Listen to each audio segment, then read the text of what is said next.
Chapter 1202 The Tarot Club. The demigods and beyonders present nodded at Leonard's demonstration, indicating that they understood what the red glove captain meant. One of the mandated punishers raised his arm and took the opportunity to ask a question. In other words, whoever left a tarot card behind is the member executing the mission? That should be the case. Leonard did not give a definite answer. The same mandated punisher continued asking, "What do the tarot cards that were scattered all over Lenivis's corpse mean then?" "There's no specific direction." Leonard immediately picked up a white chalk and wrote the name Lenivis on the blackboard behind him. Then he drew a circle. "I've just said that in the past 2 to 3 years, the matter involving tarot cards have really caught our attention because of the Lenivis case. This is very likely the beginning of everything. Therefore, without a specific direction, the casually scattered tarot cards might be referring to the whole. This means that the organization that uses the tarot cards as code names has officially stepped onto the stage of history." Heh. Please forgive me for using poetic words. That makes a lot of sense. The few mandated punishers were convinced by Leonard. Leonard looked around and continued, "Let me use the Aurora Order, which everyone is familiar with, as a comparison. We all know that there are 22 oracles in the Aurora Order. Each of them will be in charge of a region's affairs. It's very possible that the organization with the tarot card code names is the same. The members of the likes of Judgment, the Emperor, and the Hermit should have their own factions. They will exert their influence in a particular region." Upon hearing this, a member of the machinery hive mind pondered and said, "However, the 3 members corresponding to Judgment, the Emperor, and the Hermit have appeared consecutively in Backland. According to what you just said, does this mean that the organization that uses tarot cards as code names are still lacking in scale, and that the members are all gathered in Lone, or perhaps just in the Backland region? After all, Backland's person in charge for the Aurora Order is only an oracle.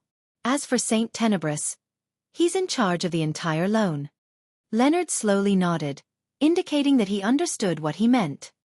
He organized his words and said, "This possibility cannot be ruled out. After all, this is an organization that has only appeared in the past 2 to 3 years. Of course, there might be other reasons. This organization might not be divided based on location demarcation. Instead, they are determined by whether or not they can handle an area alone. They will also work together depending on overlapping situations, such as the Capim case." Seeing that the beyonders of the 3 churches and MI9 didn't raise any further questions, Leonard deliberated for a few seconds before saying, "Next up will be all my personal guesses. There are also some problems with it. This might be a direction of investigation for the future. The first question, what is the purpose of this organization? If they are like the Aurora Order, with the goal to spread the faith of an evil god, then why haven't we discovered people who believe in the Fool? Even if there are, they're all people who are scamming others in the name of the Fool. Second question, what do they have in common in the few operations? I haven't been able to find it yet. The third question I have is that high-level members who use tarot cards as their code names are not of low sequences and have their own factions. However, they aren't famous in the Beyonder world at all. This is very abnormal. After all, although the 22 oracles of the Aurora Order hide their identities, they have more or less crossed paths with us. They rose up from low-sequence Beyonders to middle-sequence Beyonders under our watch, eventually taking over the spot as Oracle when their predecessor dies or advances. They are all already on our lists." Having said that, Leonard paused and said, "If the organization that uses the tarot cards as its code name is really an organization that believes in the Fool, then there is someone who can answer my third question. He's the crazy adventurer, Gehrman Sparrow. Rumor has it that he believes in the Fool." This name made all the Beyonders from the 3 churches and MI9 fall into silence, as though they were quickly recalling the relevant information. They had long heard that Gehrman Sparrow had a mysterious background. He believed in the Fool, and they had obtained quite a bit of information from him. However, they hadn't made any connections like Leonard to string everything together.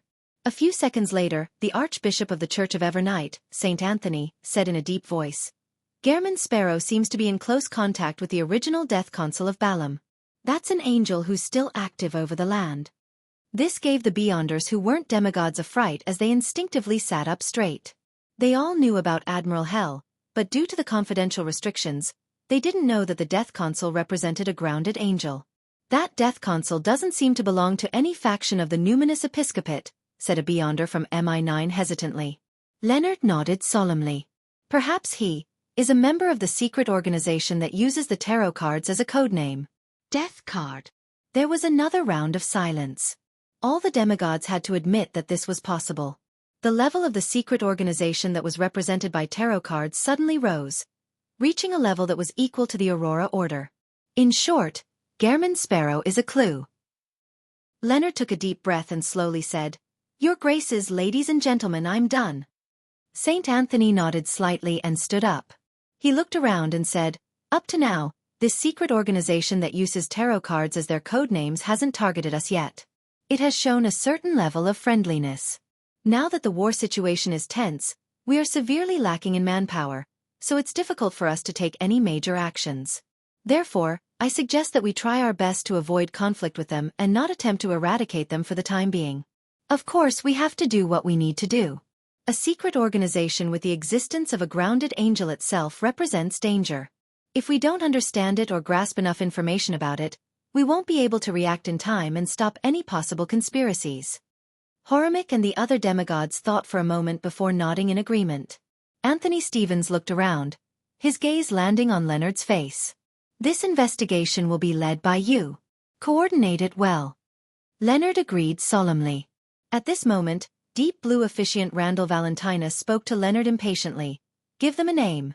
We can't keep saying, secret organization that uses tarot cards as a codename. It's quite a mouthful. What suggestions do you have?" Leonard considered carefully before saying, "Tarot Club? That works." Randall stood up and said with a thunderous voice, "Let's call it the Tarot Club."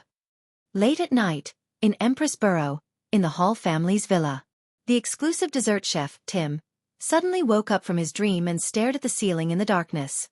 He had just dreamed that he was enjoying an ice cream and had just eaten it when he woke up. The more he thought about it, the more intense his cravings became. In the end, he overcame his feelings that it was trouble and got out of bed. Putting on a thick sleeping robe, he walked out of the room and came to a pantry not far away. As a slightly famous dessert chef in the aristocratic circles, Tim was given special privileges by Earl Hall. He could enter the pantry at any time and use the ingredients here to test his new ideas. Meanwhile, Tim had repeatedly returned Earl Hall's trust with high-quality desserts. Of course, he often appeared in the pantry due to midnight cravings for food, just like now. After some serious and hard work, Tim used the remains and prepared ingredients to make a few cups of ice cream and ate half of it. Then he patted his stomach, washed the cutlery, and left the pantry in satisfaction. The remaining few cups of ice cream were left in the corner, as if they had been completely forgotten. In Sherwood Borough, by the Tussock River, in an uninhabited shallow flat. Wearing a dark-colored cloak, Audrey first made use of dream traversal to arrive nearby before walking over on foot. She skillfully set up the ritual and prayed to Mr. Fool. Soon, a silver-black accessory box embedded with many gems tore through the illusory door and landed in front of Audrey. Audrey tucked a wisp of blonde hair behind her ear and picked up the box of the Great Old Ones, 0 to 61, without any delay. She aimed at a few rocks and pulled open the first layer. Silently, numerous long tables and chairs appeared messily in the area. Several beyonders that had used various means to conceal their faces appeared. One of them was the hooded furs.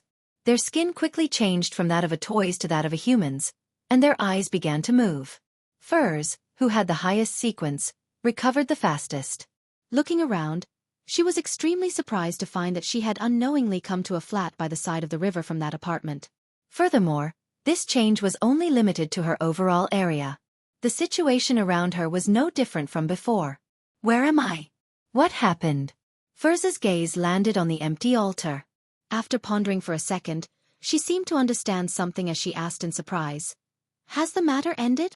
Yes, replied Audrey, who was using her psychological invisibility.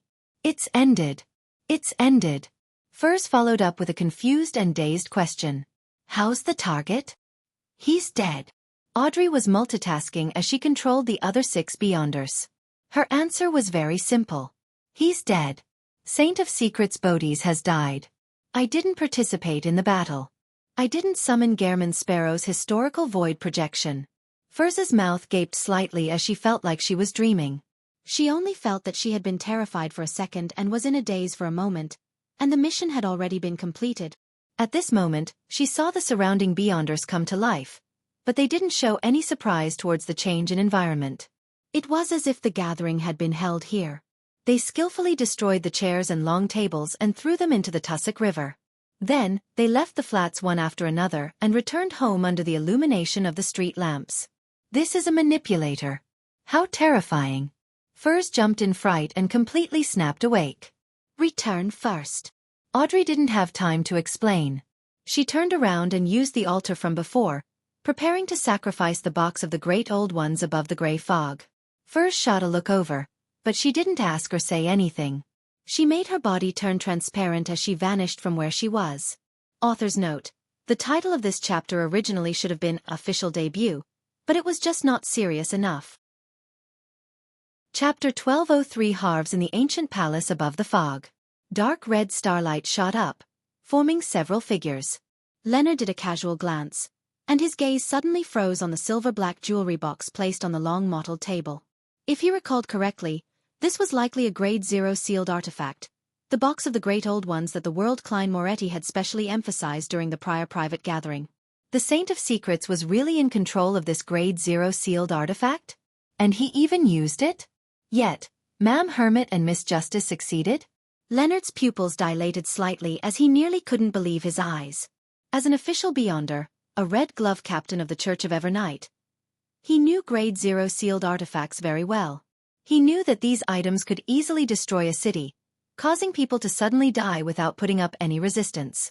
When facing them, not only was contact with them impossible, but even understanding them was something that should be reduced if possible. Leonard originally believed that Ma'am Hermit and Miss Justice would leave the battlefield according to the plan after encountering a Grade 0 sealed artifact. They would then think of a way to rescue Miss Magician.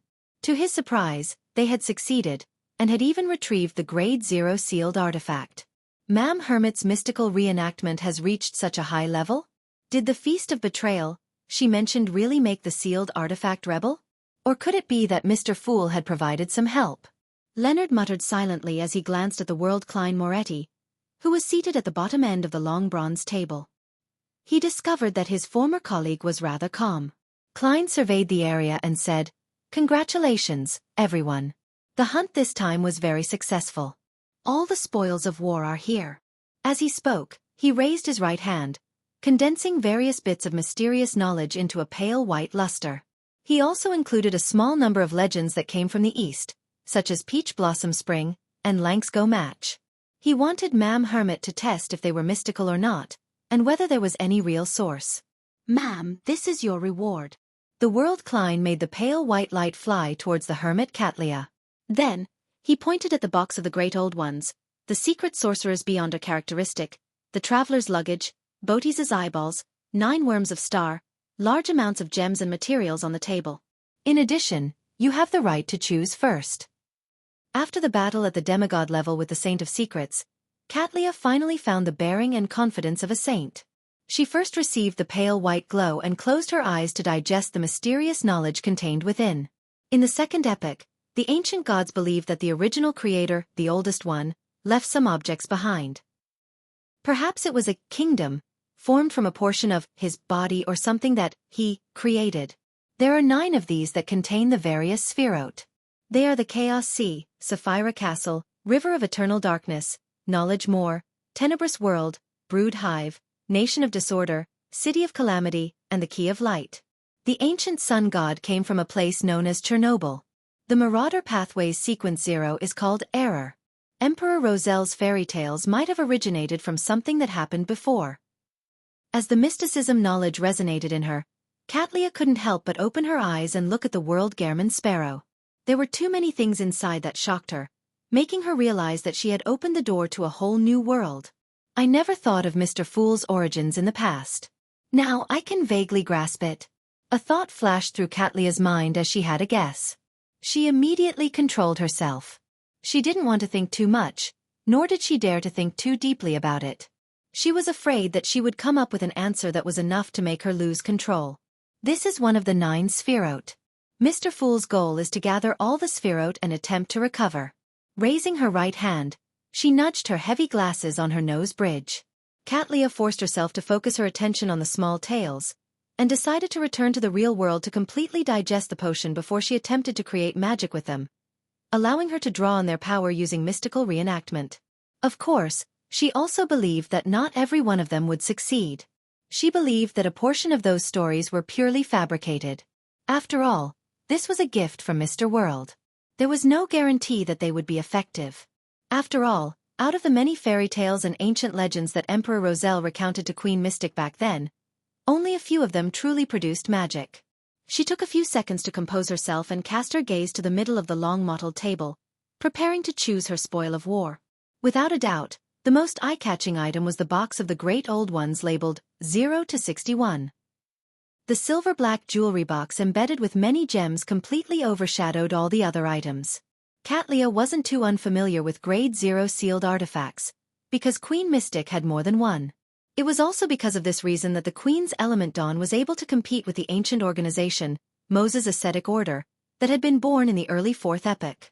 The gap between an angel and a saint was not something the magic of a powerful fairy tale could make up for. To become a truly powerful figure, one had to advance to Sequence 2 or possess a Grade 0 sealed artifact. It wasn't that Catlia didn't have any desire for the box of the Great Old Ones, but when she thought of the hint that the World Gehrman Sparrow had received from Mr. Fool, the terrifying negative effects, the 3rd level's extreme danger, and most of the Beyonder powers that she couldn't control, she felt a sense of horror. Although she had brief luck, she still lacked the ability to seal the box of the Great Old Ones so far. After a series of intense struggles, the hermit Catlia pointed at the dreamy crystal and said, "I want the secret sorcerer's Beyonder characteristic. If they could find a suitable high-sequence artisan, it could be transformed into a rather good sealed artifact, one that had barely acceptable negative effects." Queen Mystic Bernadette happened to have the resources to do so, but the commission might not necessarily succeed. In the end, even if there's only teleportation, that will be enough. However, it's obvious that a secret sorcerer wouldn't only be able to grasp teleportation. Even if the negative effects are excessive, I can get Queen Mystic to shatter and try again, or I could sell it to Miss Magician. Yes, she said that her teacher would prepare the ingredients for her. Following that, Catlia nodded at the World Gehrman Sparrow to confirm her choice. Choosing the secret sorcerer's Beyonder characteristic? Upon hearing Ma'am Hermit's reply, a scene appeared in Klein's mind. Wearing a purple-patterned black robe, the lady wearing a dark-colored hood relied on Blink to leave behind many doppelgangers. Then, they would all ignite a match at the same time. The little match girl will turn into countless witches selling matchsticks. This is a horrifying fairy tale. The World Klein couldn't help but twitch the corners of his mouth as he tersely acknowledged. "All right, it's your right." He then cast his gaze at Miss Magician. "It's your turn to choose." I didn't do anything," Furs said guiltily. Klein scoffed and said, "You successfully acted as bait." Furs didn't know what expression she should use to respond, but she heard Mr. Star seemingly laugh. She slowly took a deep breath and cast her gaze at the spoils of war on the long bronze table. Frankly speaking, she wanted to choose the box of the Great Old Ones because it was an item that her teacher's family had snatched away. She didn't want to use it herself. She wanted to return it to her teacher directly. However, considering that she was only bait, Furs felt that she was not qualified to take an item of this level. Grade 0 sealed artifacts were extremely rare, precious, and dangerous. She had already gained a deep impression of them with Mr. Star's introduction. She knew that the value of the box of the Great Old Ones was definitely not something a saint's Beyonder characteristic could compare with. With this in mind, she chose under the World Gehrman Sparrow's watch. Furs finally gave up the impulse and pointed at the pair of eyeballs. "I'll take them." She wanted to bring the pair of eyes to her teacher and tell him that Bodhi's was dead. It was an end to all the hatred. In addition to such a value of the item, Bodhi's eye could be made into a powerful hex item or be used as a medium for a curse. It was considered a pretty good item. Klein nodded slightly and did not persuade her. He only pointed at the gems, materials, and the worms of Star and said calmly, "You also paid the price of a moon paper figurine. You can choose something to make up for it." "All right." Furs reflexively agreed. As the apprentice pathway needed gems for several charms and rituals and could still be appreciated normally, Furs took a portion of the gems and waited for the bestowment ceremony to obtain them. With that, Klein shifted his gaze and said to Miss Judgment, "It's your turn." Zio also knew that she had not contributed much, and she knew that she had no ability to withstand the negative effects of the box of the Great Old Ones, so she didn't even take a look at 0 to 61 and pointed to the black pocket. "I'll choose Traveler's Bag." This way, she could carry heavy weapons with her and might even be able to pull out a cannon at a critical moment. As for the problem of strengthening the hidden space after a period of time, she had also considered it. After all, she could still use it for about a year for the time being. In the future, she could rent a sealed artifact from Ma'am Hermit to maintain it. Furthermore, at that time, Furs might have already become a secret sorcerer. The World Klein nodded and looked at the star Leonard. "It's your turn." Leonard did not stand on ceremony. He scanned the area and tapped a few times. 3 worms of star, 20 gems, and those ingredients. This feels like I'm paying protection fees to the official organizations. After lampooning his dear poet, Klein turned to Miss Justice and said, "The mission was very successful and I'm very satisfied. Although you have already received your payment, you can still choose a little more." Audrey could decipher the sincerity of Mr. World's words. Without any excuses, she chose a worm of star and a third of the spiritual materials. At this point, as the mission's commissioner, the World Gehrman Sparrow had obtained 5 worms of star, a grade 0 sealed artifact, a third of the spiritual materials, and nearly 30 high-quality gems. He smiled and looked at Furs. "Remember to tell your teacher about this. Just say that this is a gesture of my goodwill. And I want to make a deal with him." Chapter 1204 Putting Life and Death Aside, /B. Furs wasn't surprised by Mr. World's request. She nervously replied, "All right. What kind of deal is it exactly?" During this period of time, she had communicated with her teacher, Dorian Gray Abraham, several times. Under Miss Justice's guidance, she had laid quite a lot of foundation for the impending request. The World Klein laughed hoarsely. "You don't have to tell him what I want for now. Just lay out my chips for him and see if he's interested."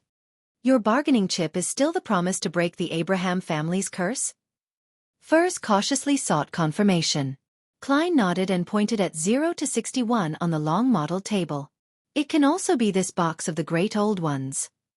An item used to exchange for a grade 0 sealed artifact can't be simple. Be it Justice Audrey or the Hermit Catlia, both of them suddenly had such a realization. However, Furs paid more attention to the promise of breaking the curse. This was because she had experienced it herself and knew how tragic her teacher's family was. She replied solemnly without hesitation, "All right." Backlund, Westborough, in the basement of a house. Saint Tenebris, who was hidden in the shadows, suddenly grew out of the darkness. He turned his head as if he was listening to something. The muscles on his cheeks began to twitch. It wasn't just one chunk of flesh, but bits. Not only were they not connected to each other, but they were also interfering with each other. It looked extremely odd. In seconds, Kisma wore an extremely painful expression as his skin tore apart, as flesh and blood beneath squirmed, mixed with a deep black. With a thud, he fell to the ground and prostrated himself before the altar, vomiting out large amounts of organs and shimmering light. Saint Tenebris' head was pressed tightly against the ground as he muttered crazily, "Botes actually died. A secret sorcerer who wields a grade 0 sealed artifact died just like that. There's a tarot card, the Hermit." The 2 enemies that attacked were saints. One was a mysticologist, while the other was a manipulator. The organization that believes in the fool and uses tarot cards as their code names. Gehrman Sparrow. Azek Eggers. After an uncontrollable murmur, Saint Tenebris Kisma cried, feeling both vexed and pained. "I repent, I repent, I repent." A few days later, in an apartment's room in Pritzhaba, the disguised Dorian Gray Abraham had received a letter from Furs through many hands. He examined it carefully and confirmed that there were no issues. After confirming that there were no abnormal signs, he took out the letter with the help of a letter knife. The beginning of the letter was the usual greeting. Following that, Furs directly wrote, "We have already killed Saint of Secrets Botes, and obtained the items on his person." Dorian had originally planned on scanning through the letter quickly, but he ended up stuck on this sentence. He read it a few times and forgot to continue reading. Dorian knew how strong and powerful Botes was. He also knew very well how terrifying a secret sorcerer was. But now, the new student he had been teaching for over a year had told him in a very calm tone that Botes had already been taken care of. In an instant, the only things that echoed in Dorian's mind were thoughts of impossible, a lie, and a conspiracy. He suspected that Furs had already been controlled by the Aurora Order. In any major faction, Sequence 4 Beyonders were the absolute upper echelons and extremely important members. How could they be so easily killed? Dorian's throat bobbed up and down as he forcefully focused and continued reading the contents of the letter. We have obtained the box of the Great Old Ones. I believe you aren't unfamiliar with it. After reading another line, Dorian's eyelids twitched a few times. He felt that the letter in his hand was as heavy as a boulder. Of course, he wasn't unfamiliar with the box of the Great Old Ones. This was a Grade 0 sealed artifact of the Abraham family, proof that they had once been glorious. The one that was killed was Botes, who possessed the box of the Great Old Ones. Dorian's shock kept rising. He felt that things had gone beyond his imagination.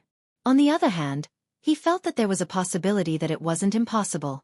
Perhaps the one who really killed Botes was actually the box of the Great Old Ones. He knew very well how dangerous that Grade 0 sealed artifact was. At the same time, he finally noticed a word. We.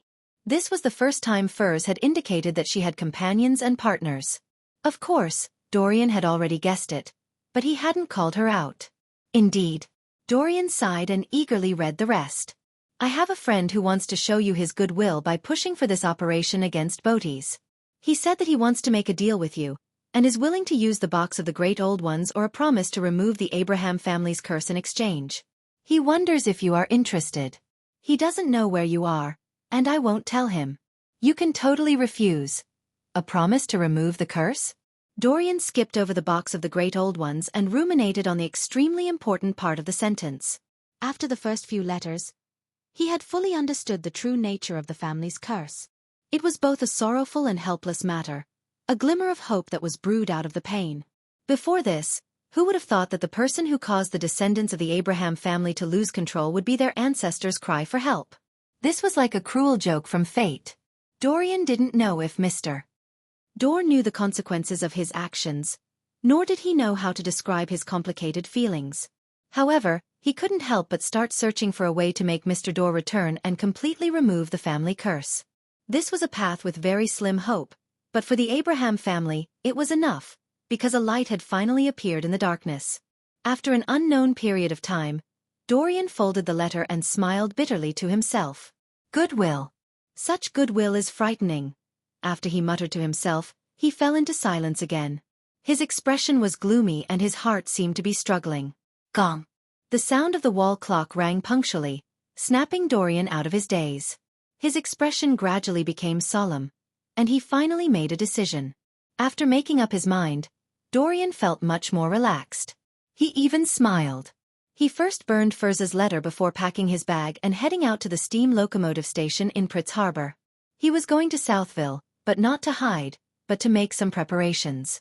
He planned on handing all his family's items and potion formulas to one of the family members who was staying there before returning to Pritz Harbor. With his identity as Dorian Gray, he would head to Backlund to meet his student, Furs, and the powerhouse who had shown his goodwill.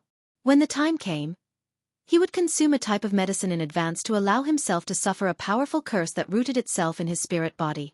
He would have to regularly consume another type of medicine to maintain his life. This way, even if he was controlled and unable to commit suicide, he would quickly die because he had no chance to take the medicine. With his spirit body dissipating, he wouldn't leak any key information. For this journey, Dorian had put life and death aside.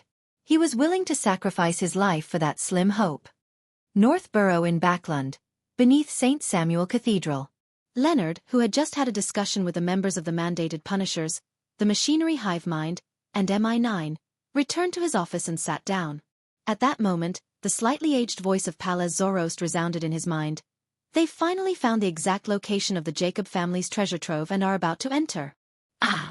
Leonard was momentarily stunned, unable to react. Previously, at the gathering of the Hermits of Fate, he had sold the news of the Jacob family's treasure trove. As no one knew what was inside, no one was willing to offer a high price. And Leonard's main goal was not to trade, so he had only exchanged it for some rare spirits. He immediately lowered his voice and said, "Old man, how do you know that?" "Heh, it's a given that I sent out my avatar to monitor the area," Palaz Zoroast replied unhappily. "Are you underestimating an angel from the Marauder pathway?" Leonard laughed dryly. "Old man, you've recovered quite well. You even have excess characteristics for an avatar." I'm already at the level of a sequence 2. Palaz Zoroast scoffed. Next, don't go out. Just stay inside the cathedral to prevent any accidents from happening. Are you worried that a trap lies within the treasure? Leonard asked thoughtfully. How can a treasure left behind by a marauder angel not have a trap? Palaz Zoroast said with a scoff. I can't predict what will happen, but staying underground in the cathedral is definitely safe. Leonard nodded and suppressed his voice. Let's hope everything goes smoothly. Old man, you promised me that if you can successfully obtain a Sequence 2 Beyonder characteristic, you will steal a Grade 1 sealed artifact from the items they obtained for me. It wasn't that he was concerned about whether he reaped anything out of it, but rather, it was to ease his sudden anxiety. Weren't you against stealing? After a mocking remark, Palaz fell silent, as if he was focused on monitoring the situation at the Jacob family's treasure trove. About an hour later, he heaved a sigh of relief in Leonard's mind. Although there were many traps and accidents, they eventually reached the predetermined target. Heh, I only took that characteristic and a sealed artifact. The rest will be their payment. Don't be in a hurry to leave this place. Wait until I absorb that characteristic before leaving. When that happens, there won't be any problems. Leonard immediately relaxed and leaned back, crossing his legs as he read the newspaper leisurely. In the evening, Palaz Zoroast finally spoke again. It's done. His voice contained plenty of emotions, but because it was too complicated, Leonard was unable to tell. Seeing that nothing had happened and that old man might still need to digest, Leonard stood up and rubbed his temples. He left St. Samuel Cathedral and returned to 7 Pinster Street. As he passed through the porch, he suddenly saw a person sitting on the sofa. The man was wearing a classic black robe and a pointed hat. He placed his right leg over his left and was leisurely reading a newspaper. As if sensing Leonard's arrival, that person raised his head and adjusted the monocle on his right eye, revealing a teasing smile. Chapter 1205 A 1,000-Year-Old Trap / B. Amon. Blasphemer Amon. Leonard was no stranger to the person in front of him. Not only had he faced his avatar, but he had also heard of his various deeds and nasty character from old man Palaz Zoroast. At that moment, Leonard's thoughts nearly froze as his mind went blank. Only a small number of thoughts could spin. Amon's lips suddenly quivered as he muttered a raving that was completely at the level of a deity. One voice after another echoed in Leonard's mind as though it came from the countless number of Amons. Are you pleasantly surprised? Are you shocked? After realizing that I won't be able to get Sapphira Castle anytime soon, I shifted my focus to Backlund. If it wasn't to fool all of you, why would I have played such a simple cat-and-mouse game with him? I think you two should be in contact. He must have told you that I'm still tracking him and sabotaging his operations, that I even set a trap for him at his destinations. That's just an avatar that's close to Sequence 1. Ah, right. Palaz, I forgot to tell you that in the later years of the 4th epoch, I pretended to be the ancestor of the Jacob family. I had long swallowed him in secret. Then, I watched his descendants panic. Then, I thought of a way to add another secret treasure trove to the place where Tudor became Blood Emperor. I didn't finish off these fellows, because I had a premonition that this treasure trove would be very useful. I had an avatar that had been sleeping there for more than 1,000 years, patiently waiting for someone to open the treasure trove. As for the other avatars, I didn't synchronize this information to them. That way, I might be able to create a ruse at some point in time. Yes, this kind of synchronization is something I invented. Palaz, you're quite behind the times. In order to confirm your whereabouts, I watched that bunch of fellows destroy the traps and take the items away. I watched your avatar steal the characteristic and sealed artifact from their hands. I watched him carefully devour and digest it.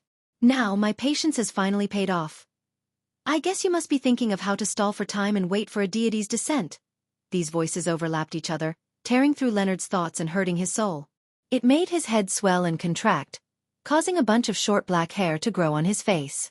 It made his ribs and waist bulge as though it was about to form a new body. With just the ravings alone, Leonard was close to losing control. He was in extreme pain and had no means of resisting. This was the son of the Creator, a king of angels. At the same time, 7 Pinster Street changed. At some point in time, pitch-black stone pillars were erected around them, propping up a majestic cathedral. Each column of the cathedral was embedded with the bones of different races.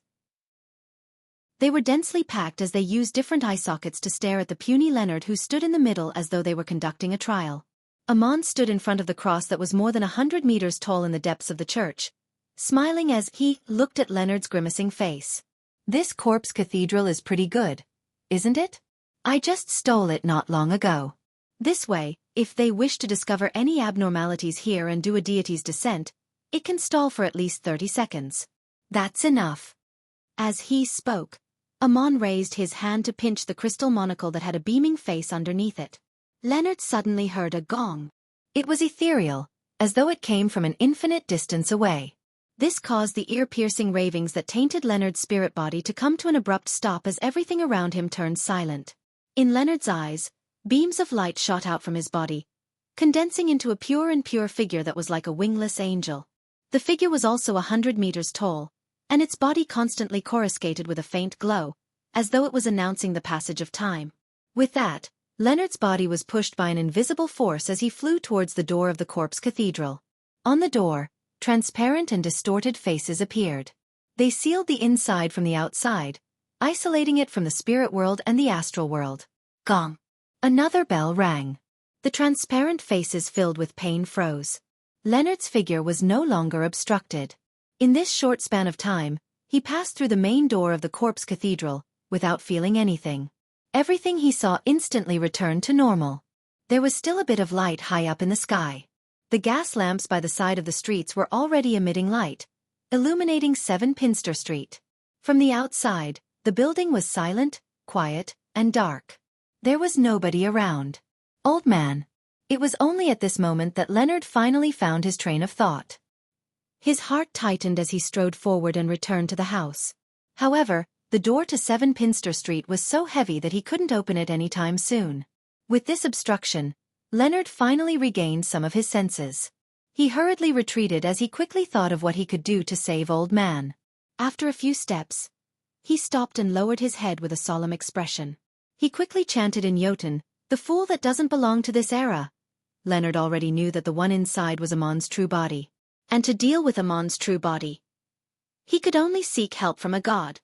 Walking through the darkness with the lantern in hand, Klein entered the historical fog immediately. Then, he took 4 steps counterclockwise and went above the gray fog. After listening to Leonard's prayer, the puzzled and nonchalant-looking Klein instantly sobered up. It was as if he had just woken up from hibernation and had just climbed out of bed when he was splashed with a basin of cold water. Amon's true body has gone to Backlund. Amon's true body has found Leonard and Palez. Amon stole the corpse cathedral from his brother and used it to delay a divine descent.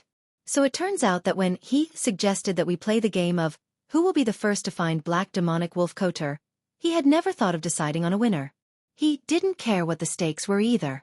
His goal was to draw my attention and believe that he is still pursuing me and trying to steal Sapphira Castle from me. The trap hidden in the Jacob family's treasure trove was planted by Amon for 1 to 2,000 years. It has finally come into play. Many thoughts flashed through Klein's mind as he raised his right hand and summoned an item from the junk pile. 0 to 61, Box of the Great Old Ones. This was a Grade 0 sealed artifact, and it was also from the Apprentice Pathway. It could better utilize the power of Sapphira Castle and produce better results. In the face of Amon's true body, this might bring Palez some hope. At the same time, through the prayer light, Klein confirmed that Leonard hadn't been possessed by Amon. He immediately instructed in the tone of Mr. Fool, "Leave the scene and go to an Evernight cathedral. Also, pray to Evernight." A pinnacle sequence battle beneath deities was definitely not something that a Beyonder at Leonard's level could participate in. Even though Klein had gained some initial control of Sapphira Castle and held 0 to 61, he didn't have much confidence. He only hoped that he could stall for time until a deity's descent happened. Outside 7 Pinster Street, Leonard heard Mr. Fool's words echoing in his ears. He was stunned for a moment before he looked up at the tightly shut door. Then, he turned around and used his right knuckle to ruthlessly knock on a certain tooth. A series of illusory mud surged out and sprayed onto the top of Leonard's head, enveloping him from top to bottom. Suddenly, Leonard seemed to transform into a mud doll as he kept sinking to the ground and fusing into the earth. This was a rare natural spirit he had exchanged from the Hermit of Fate. It didn't contain any Beyonder characteristics, and its powers mainly came from the spirit world. It allowed Leonard to quickly traverse the soil at a speed far faster than the steam metro. As Leonard left the battlefield, Klein had picked up the gem-embedded box of the Great Old Ones. He stirred the power of Sapphira Castle and cast his gaze at the pitch-black church that overlapped with the embedded bones. The cathedral isolated his true vision, preventing him from seeing the situation inside. He could only determine that the battle had yet to end through the flashes of light that the stained glass let through. Use 0-61's first level's powers to swap its interior space with the corpse cathedral. No, isn't this equivalent to letting Amon enter Sapphira Castle? Just the first level of the box of the Great Old Ones cannot imprison him. Activate the second level and move the entire 7 Pinster Street somewhere else?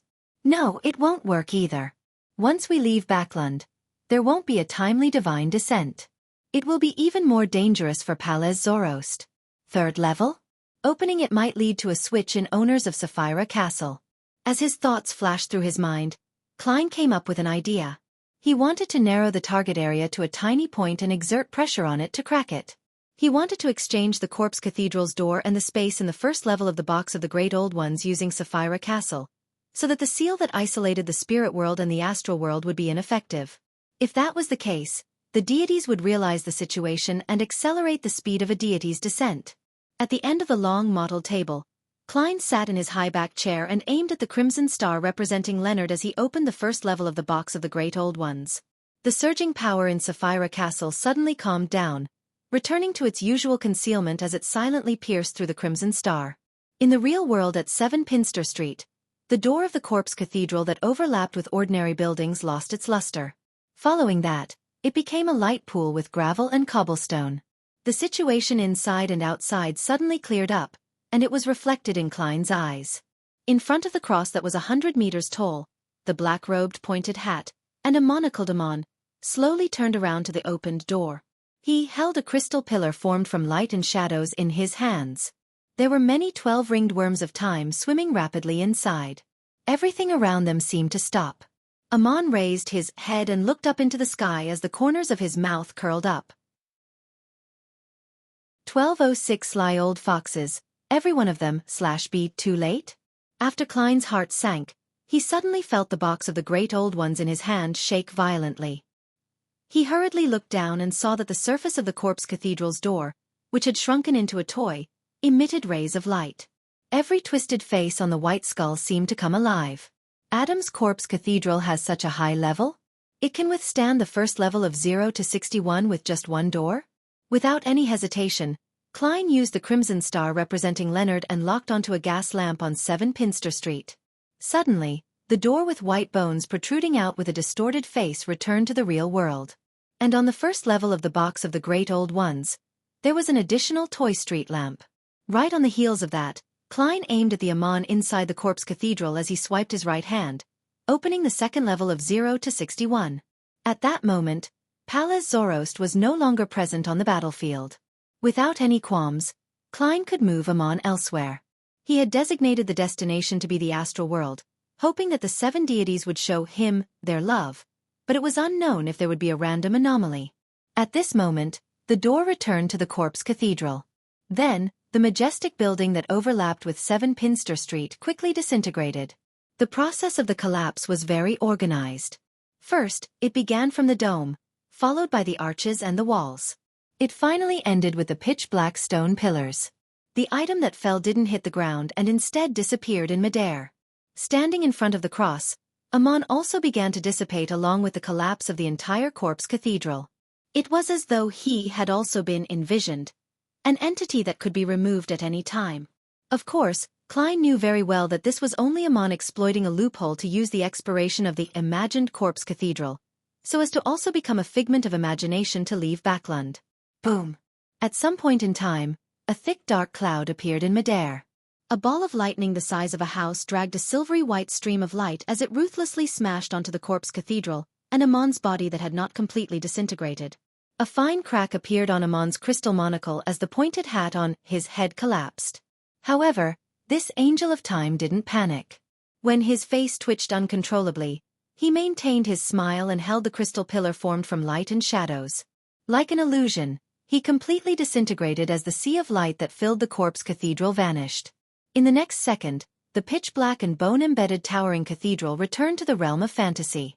The house on 7 Pinster Street remained, but there were exaggerated marks on the living room's floor.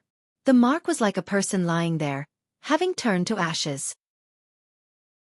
This was left behind by the countless avatars of Amon after they were smitten apart. However, Klein knew that Amon's true body had successfully escaped and had achieved his desired goal. When he recovered, this king of angels was just short of a ritual to reach the divine throne and become the embodiment of all that was erroneous in the world. After I swapped the main door of the corpse cathedral, the first one to notice and react with his powers was the Lord of Storms. The goddess really has no way of performing a divine descent.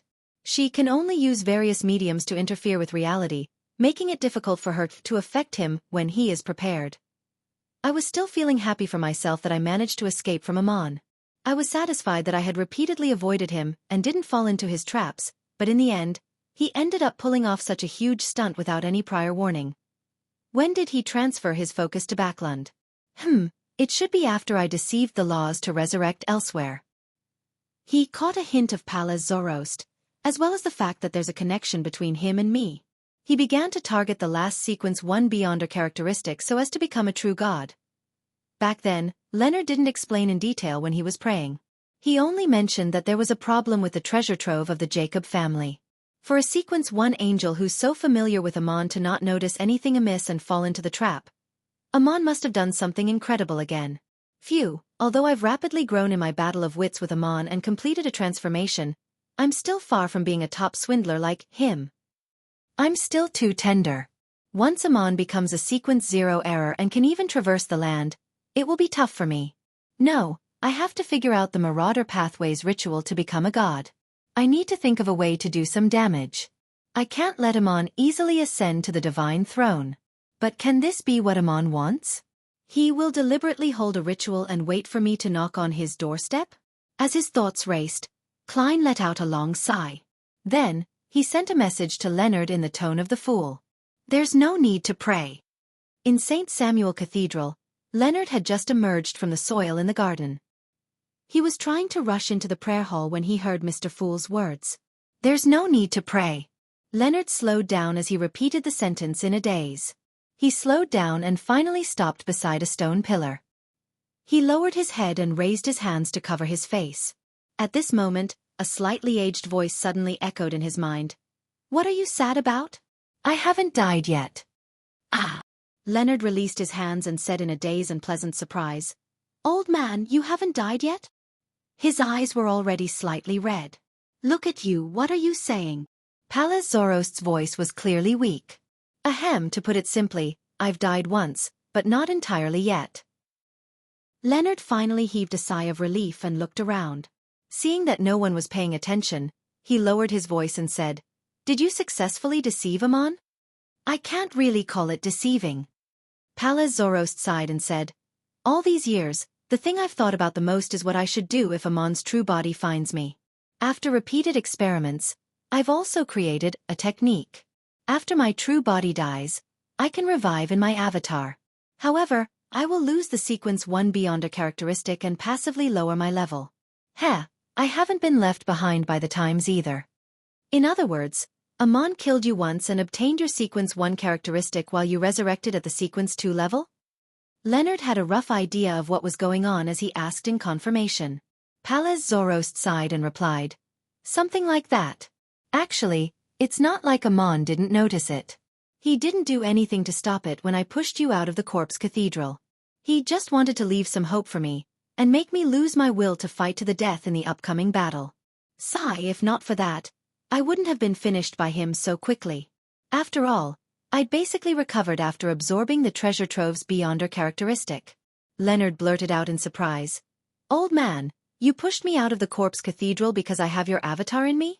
Pallas immediately scoffed. What do you think? Do you really think I'm treating you like a grandson? Don't you have other avatars? Leonard muttered. Pallas grunted and sighed. Amon actually lied to his avatar. I must admit that he pulled a fast one on me. If it wasn't for the fact that he learned that the Angel of Time didn't know the exact situation of the Jacob family's treasure trove back when he absorbed Amon's avatars, He definitely would have taken more caution on the matter, and would have made more adequate preparations for Amon's appearance.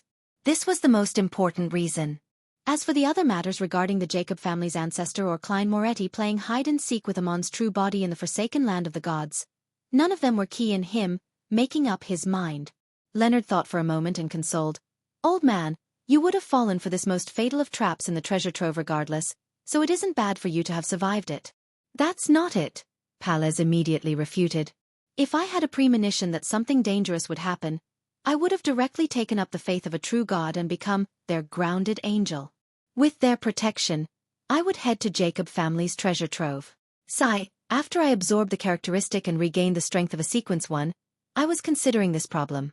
Should I join the Church of Evernight, or work with the fool of yours, or remove the parasitizing and hide from Amon like before?"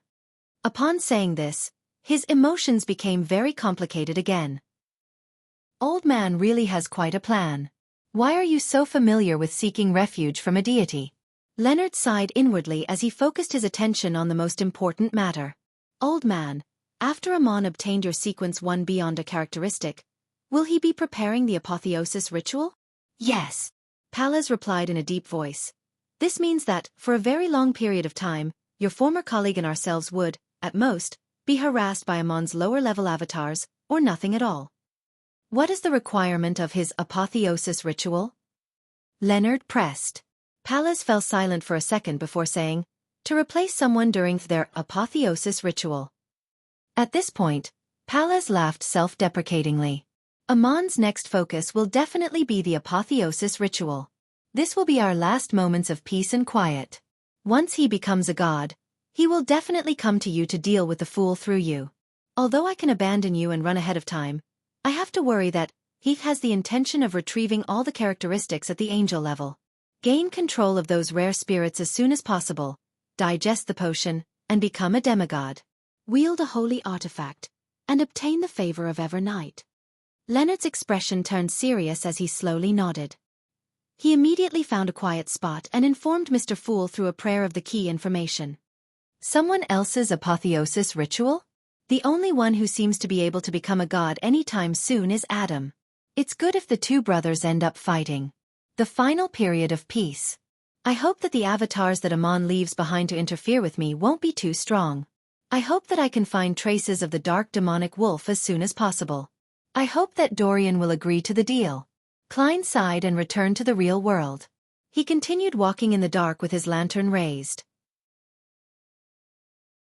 Chapter 1207 Dorian's Decision Backlund. Cherwood Borough. 22 Hope Street. Hat Trick Inn. With broad shoulders and thick arms, Dorian Gray Abraham unknowingly paced back and forth in the room, waiting for his student, Furs, to visit. No matter how composed and mentally prepared he was, he couldn't help but feel nervous and uneasy when he eventually needed to face the answer. After an unknown period of time, there was a series of knocks on the door. Dorian listened to the rhythm for a few seconds before taking a deep breath. He walked to the door, twisted the handle, and pulled it back. Outside the door was the brown-haired, curly-haired Furs, who was wearing a dark-colored long dress and a pair of tinted glasses. Dorian habitually looked behind Furs, and after confirming that no one was looking in their direction, he made way for his student to pass. At the same time, he glanced at Furs's hands and realized that his student wasn't carrying any luggage. Dorian retracted his gaze and walked to the middle of the room. He found a seat and sat down before pointing to the sofa opposite him. "Have a seat." Furs cautiously lifted the ends of her skirt slightly, sat down and greeted, "Good morning, teacher." Dorian didn't go straight to the point. After some thought, he said, "Did the lot of you really kill Botes?"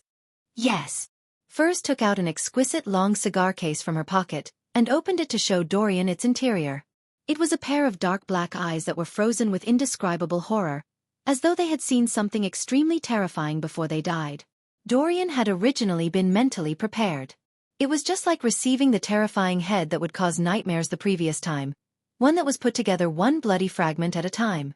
He never expected his student to not carry any luggage and to only take out a lady's cigar case. This made him believe that it was a relic that could prove Botes' identity, but the truth was beyond his expectations once again. This was still Botes' corpse, but there was even less than what Louis Veen left behind. Read more new novels on List Novel. Calm, only a pair of eyes are left. The spiritual intuition of an astrologer convinced Dorian that the eyeball belonged to Botes. Seeing that the teacher had fallen silent, Furs subconsciously explained, "His body has completely collapsed and dissipated. Only this pair of eyeballs is still intact." She paused for a moment before saying, "These eyeballs contain the remnants of the terror and contamination of the box of the Great Old Ones before Botes' passing. It's a very strong cursed item, so I didn't send it directly to you. It would cause terrible things to happen to the postman, and he might even die unknowingly." The corruption of the box of the Great Old Ones. Dorian nodded in enlightenment and sighed with a smile. Did he eventually die under the hands of the box of the Great Old Ones? This is really fate. The first item that Botes had stolen after his betrayal from leading the Aurora Order over was the box of the Great Old Ones. Furs had heard Ma'am Hermit's and Miss Justice's description of the general situation at the private gathering where they distributed the spoils of war. She learned how gorgeous and dangerous the battle she had missed was. She thought for a moment and said, "You could say that." However, before he was contaminated by the box of the Great Old Ones, he had already begun losing control. Dorian wasn't surprised as he said to his student, "Keep it. This is a spoil of war you deserve." After Furs closed the cigar case and placed it back into her pocket, Dorian leaned forward, clasped his hands, and touched his nose. Botes was one of the most talented apprentices I have ever seen. Who knew that he would end up like this? Having said that, Dorian let out a long sigh as though he was recalling and confessing something. Furs didn't know much about the details of what had happened back then, so she didn't dare to speak recklessly. She could only remain silent and wait for her teacher to recover from his mixed emotions. 10 seconds later, Dorian straightened his body and asked, "How did you digest the scribe potion?" This wasn't only to show concern for his student, but also to accumulate experience to provide some guidance to the other members of the family. Furs's expression immediately turned complicated as though she was recalling something she didn't wish to recall. "It's mainly because someone had provided me with help. On the one hand, I recorded a lot of unique or high-level abilities. On the other hand, I was brought to many places in the past few months where I recorded different cultures and beautiful scenery." Dorian fell silent for a moment before nodding.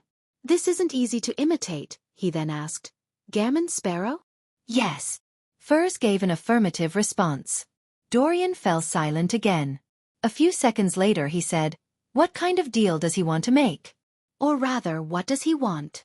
Furs focused her attention and answered in an embarrassed manner.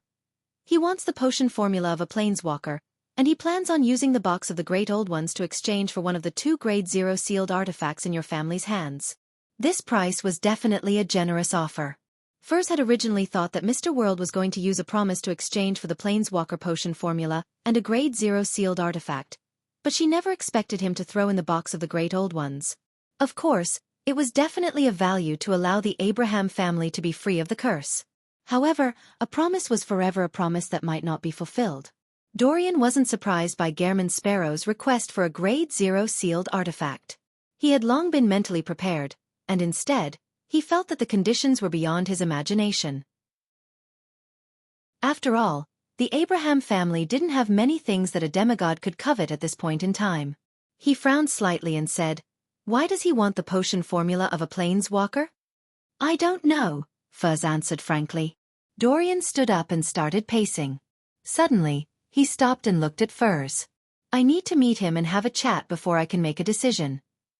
"All right." Furs agreed without any hesitation. Dorian heaved a sigh of relief and prepared to send his student away before quickly taking out the medicine for his consumption. He had arranged to meet at this time because he had taken into consideration that his curse would happen at any moment. If anything were to happen, the enemy wouldn't be able to channel his spirit in time. However, after Furs got up, she didn't walk to the door. She stood on the spot and grabbed at the void. Her arm suddenly sank, and she quickly pulled out a figure wearing a black trench coat and silk top hat. This figure had black hair and brown eyes. His facial features were cut and cold. It was none other than Gammon Sparrow. Gammon Sparrow's eyes moved slightly as he quickly recovered from his sluggish look and became no different from a real person. "Teacher, he's here," Furs introduced seriously. "He's Gammon Sparrow." This action left Dorian Gray Abraham slightly agape.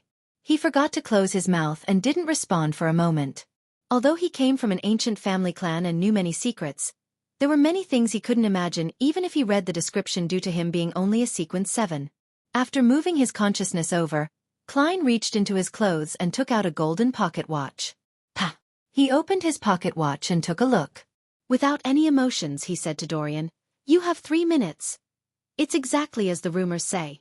He's cold, arrogant, and crazy."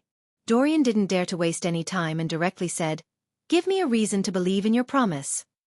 As he closed his pocket watch, Klein placed it back into his inner pocket and said, "In truth, I'm already aware of the ritual that allows Mr. Dorr to return." Dorian's eyes lit up. Just as he was about to ask, he heard Gairman Sparrow calmly add, "But I don't plan to do that." "Why?" Dorian and Furs were puzzled, but one dared to ask while the other didn't. Klein looked out the window and said, "Do you know about the corruption from the cosmos?" When it came to understanding the cosmos, the Abraham family was definitely ranked first outside the true deities and angels. Klein believed that they must have left behind some hints and hidden records. Dorian nodded solemnly and said, "Yes. I suspect that Mr. Dorr has been corrupted by the cosmos," Klein explained simply. "As for my promise, it can be fulfilled right away. However, you might not be willing to do so. Furthermore, it doesn't completely resolve the curse." "What's the solution?" Dorian asked as he controlled his surging emotions. Klein's expression immediately turned serious. "You and your family members will change their faith to my lord. That way, when the full moon or blood moon happens, you will be blessed and no longer suffer from the curse." After completely digesting the scholar of your potion, there was no need for him to pull a person above the gray fog to avoid Mr. Dorr's ravings. He could directly use Angel's Embrace to resolve the problem. The only thing he needed to worry about now was that there might be too many members of the Abraham family. It might overwhelm him, or he might not have enough spirituality. "Who is your lord?" Dorian asked after a moment of silence. Klein suppressed his shame and said solemnly, "The great Mr. Fool." "The Fool? Are you from the Antigonus family?"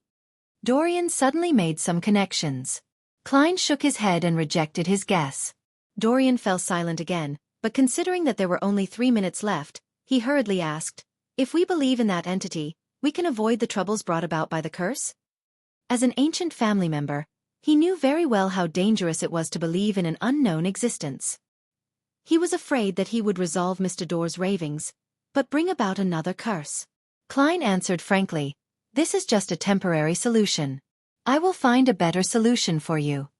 Dorian nodded and quickly said, "I will try to believe in your lord and give you the potion formula of Planeswalker.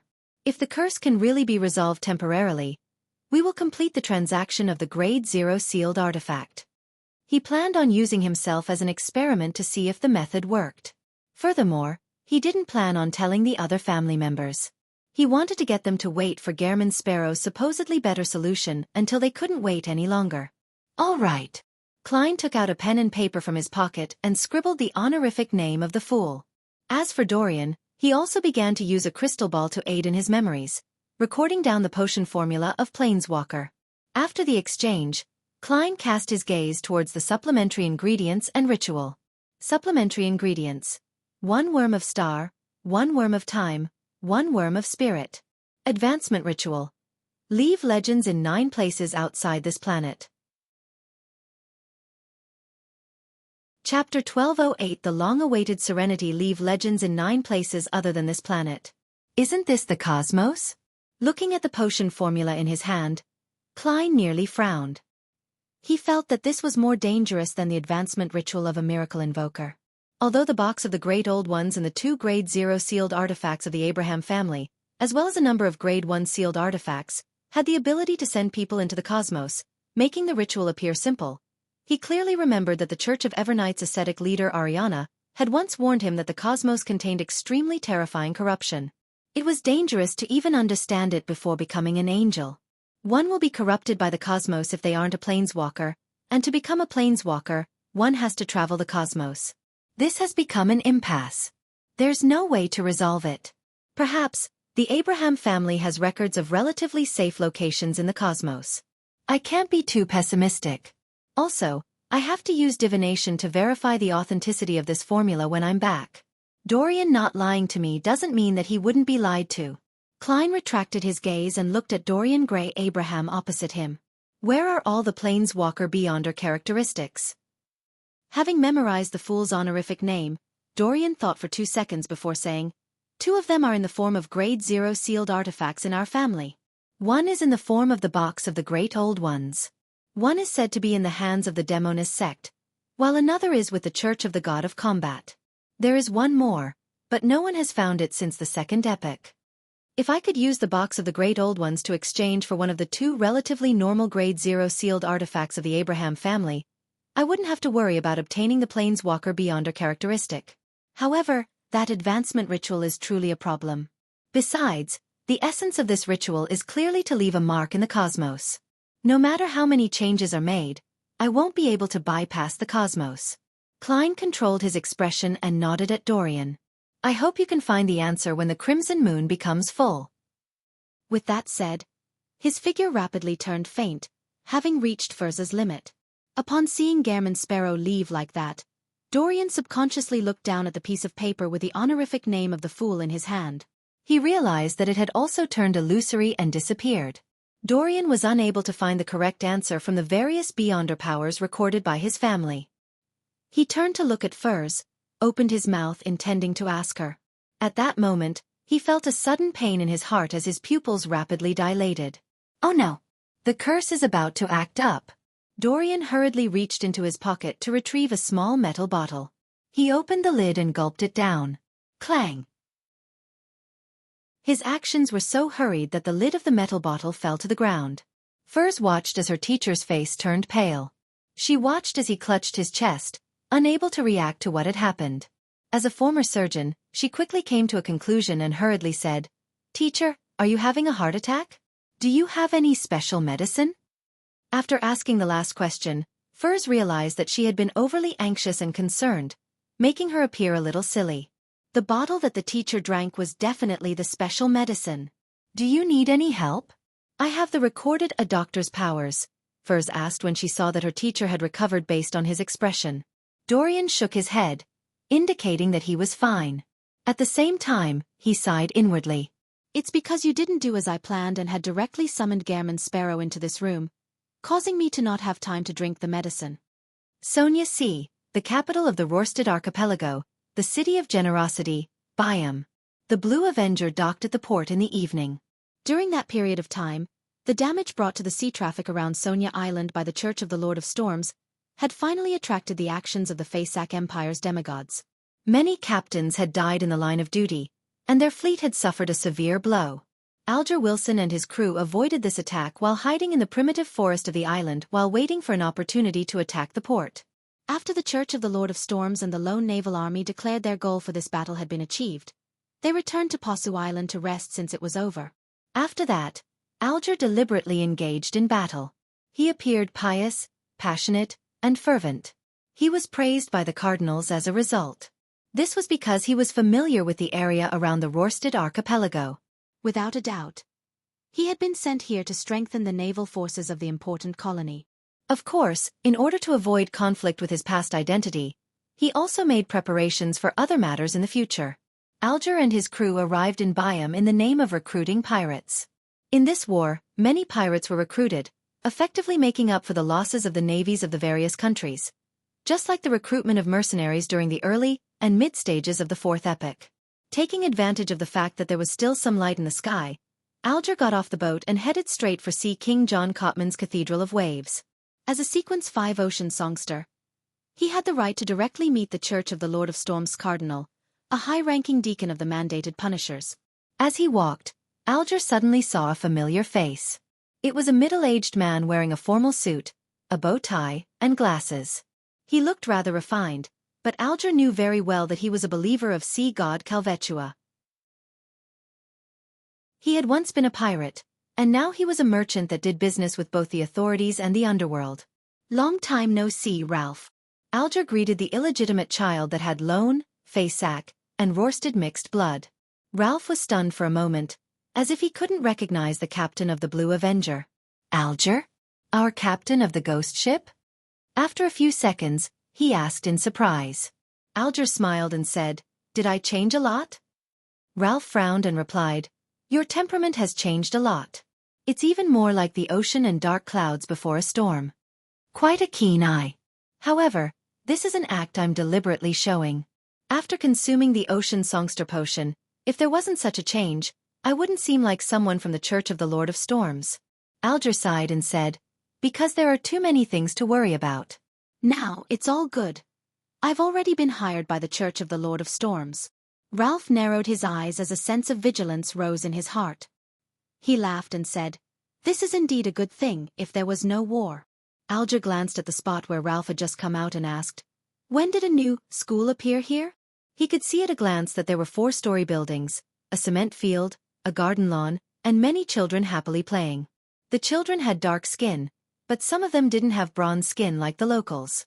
Their hair was only slightly curled, and it wasn't too obvious. Without a doubt, this group consisted of mixed-blood children. Ralph looked back and sighed with a smile. Didn't you donate money to my charity foundation?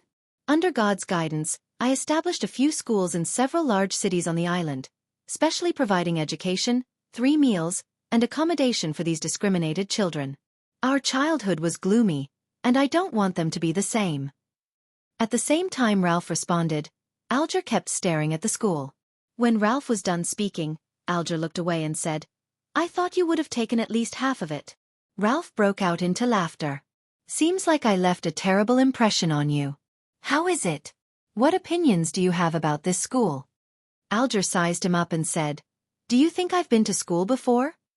He paused for a moment before saying, which street is your charity foundation on? I might come to you for something in the future. Thinking that the other party had been hired by the Church of the Lord of Storms, Ralph didn't dare to expose his connection to the resistance. He chuckled and said, it's fine to donate, but you don't have to come for anything else. After giving the location of the charity foundation, Ralph returned home.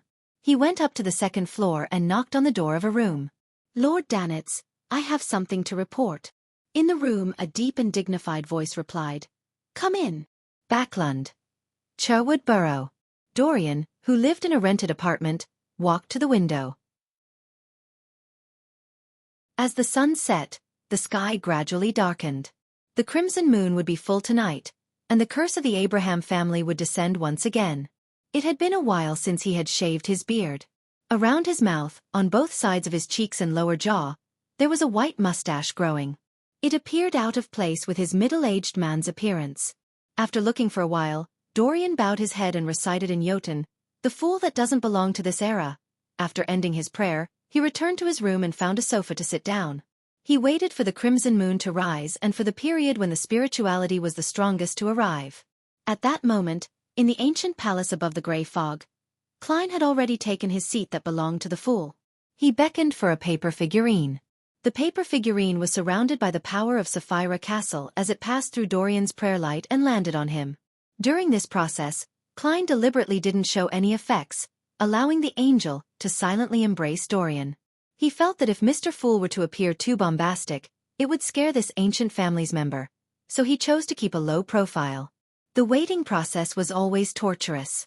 From time to time, Dorian would take out his pocket watch, click it open, and take a look. He wanted to know how long more before the full moon possessed its highest spirituality. This was something that could be inferred through the mysticism knowledge. Finally, when it was almost dawn, Dorian instinctively bent down to reduce the pain brought by the curse. However, as time passed, all he heard was complete silence. There were no buzzing ravings. The crimson moonlight passed through the window and shone on Dorian. He looked up in a daze and felt that the surroundings were serene, calm, and indifferent. Nothing abnormal happened. Dorian looked out of the window and saw the crimson moon. It was pure, dignified, gentle and dreamy, as though it was hanging on his heart. After a moment of silence, Dorian lowered his head and took out his pocket watch. He raised his right hand and rubbed his eyes. He covered his face and didn't loosen his grip for a long time. The white mustache on his face gradually became messy, stained with tears and snot. Chapter 1209. Two choices inside the room. The crimson glow was like water that soaked every corner. Dorian slowly lifted his head and looked at the full moon outside the oriel window.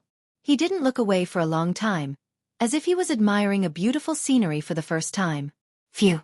He let out a breath, stood up, and entered the bathroom. He turned on the tap, held up a mouthful of biting cold water, and splashed it hard on his face. After washing up, Dorian wiped his face with a towel and returned to the living room to sit on the sofa. He lowered his head and muttered piously, "Praise be to Mr. Fool." After completing his prayer, he walked into the study, took out a pen and paper, and wrote to Furs. "Please tell Mr. Gehrman's Sparrow that I have confirmed his promise. I hope he can find a better way to resolve the curse. I will gather the other members of my family to discuss if I should use one of the 2 Grade 0 sealed artifacts in exchange for the box of the Great Old Ones. Here, let me introduce the 2 Grade 0 sealed artifacts, so that Mr. Gehrman's Sparrow will have sufficient time to consider which one he wants. One of them is called Scroll of God. It looks like an ordinary oil painting in a brass frame, but the content on it will change at random. When it shows different locations, the wielder can change the surroundings of the target, allowing the corresponding scene to descend. When it shows different figures, the wielder can allow those people to attack their targets with 1 target per figure. When it presents an abstract image that cannot be understood, different real effects will happen, and the only thing we know about the corresponding relationship is a very small portion. When it depicts doors, opening different doors will move one to different places. There's no way to predict where the destination will be. It can be used to exile its target. When it shows the dark underground or deep cosmos, it will be extremely dangerous. It has to be sealed. If no one looks at it or takes in the marvel of the oil painting, then the person inside will come to life. They will reach out their hands from the oil painting and slowly enter the real world. One must pay attention to this when sealing it. Once upon a time, when one of my family's branches were in charge of the Scroll of God, there was a mistake. No one appreciated it for a full minute. And at that moment, it presented an image of an angel revolving around a deity. Then, the deity came alive and walked out of the oil painting. That branch of my family was destroyed just like that. There were only a few members remaining who had lost their minds, while that deity had gone somewhere unknown, but the painting was left behind. We had been worried for quite some time, afraid that the deity would destroy the world. Fortunately, he never appeared again. Perhaps he had already been noticed by the 7 deities and was dealt with. Of course, we can't rule out the possibility that this is a story made up by those who have lost their minds. However, for most of the members to have died overnight, with a small number going mad, that in itself implies enough.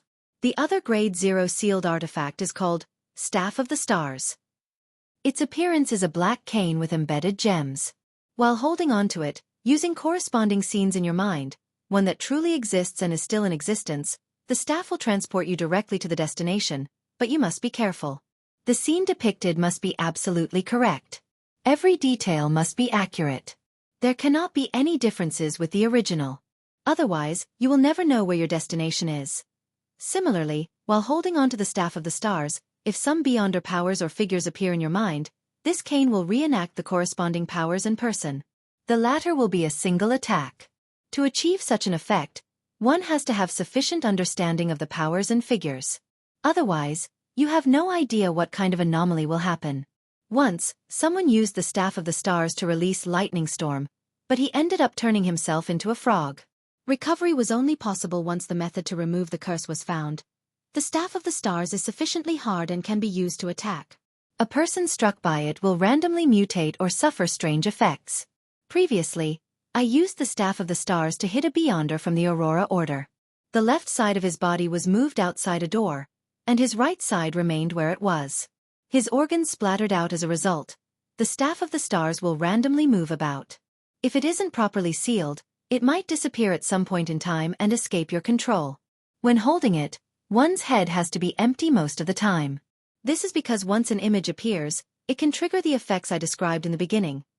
If there's no one holding on to it, all sorts of abnormalities will happen around the Staff of the Stars. It's hard to predict what will happen. It has to be sealed. Burn upon reading.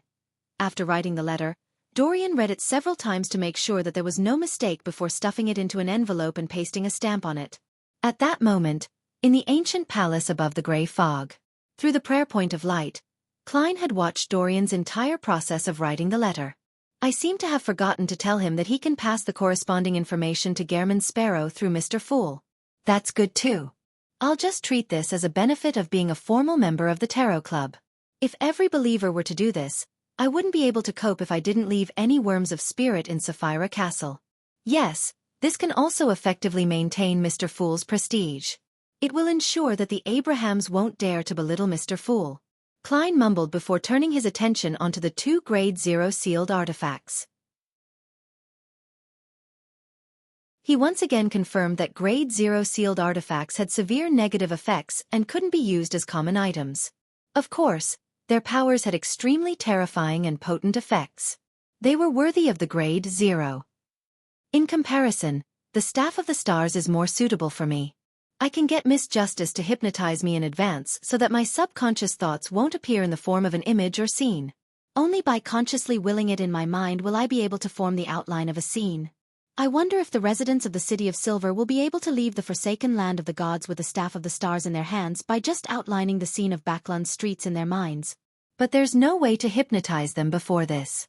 They haven't really seen Backlund. Even if they restore the corresponding scene, it's difficult for them to accurately outline the details. Anyway, it's very troublesome, but I can give it a try and choose a volunteer who isn't afraid of death. If I can exchange for the Staff of the Stars, there's no need to rush to shatter it and turn it back into a characteristic. Who knows when it might come in handy? After all, the advancement ritual might not be completed.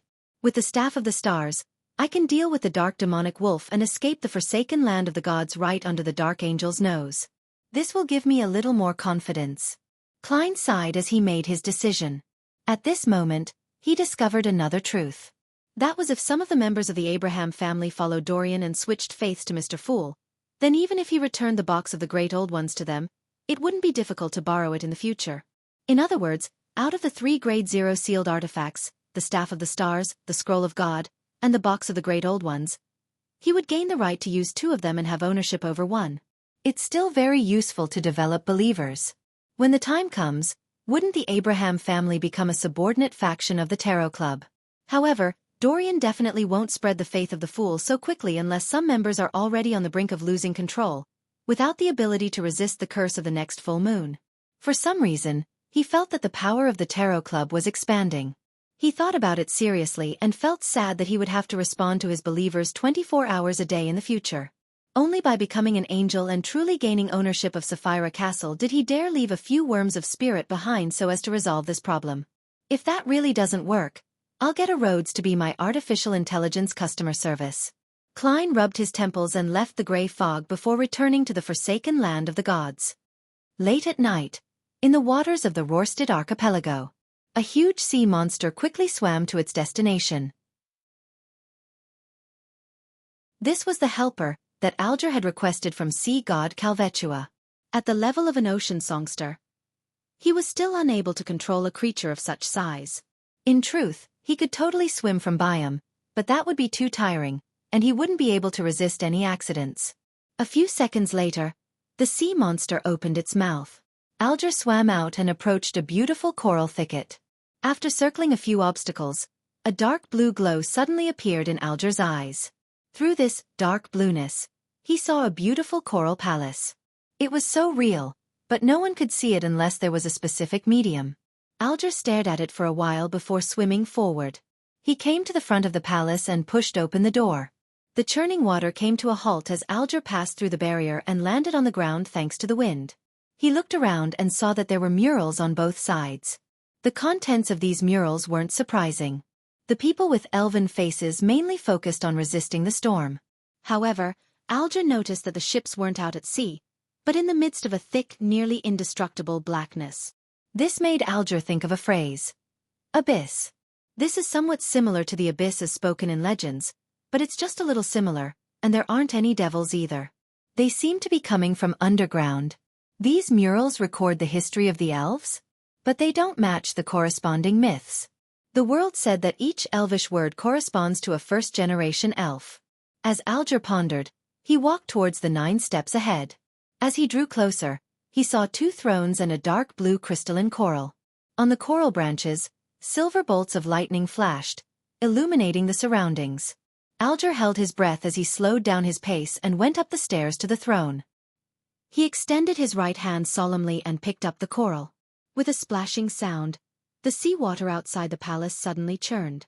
As for the coral, under the cover of a dark blueness, it gradually turned illusory and merged into Alger's body. Lightning bolts bloomed one after another like flower petals.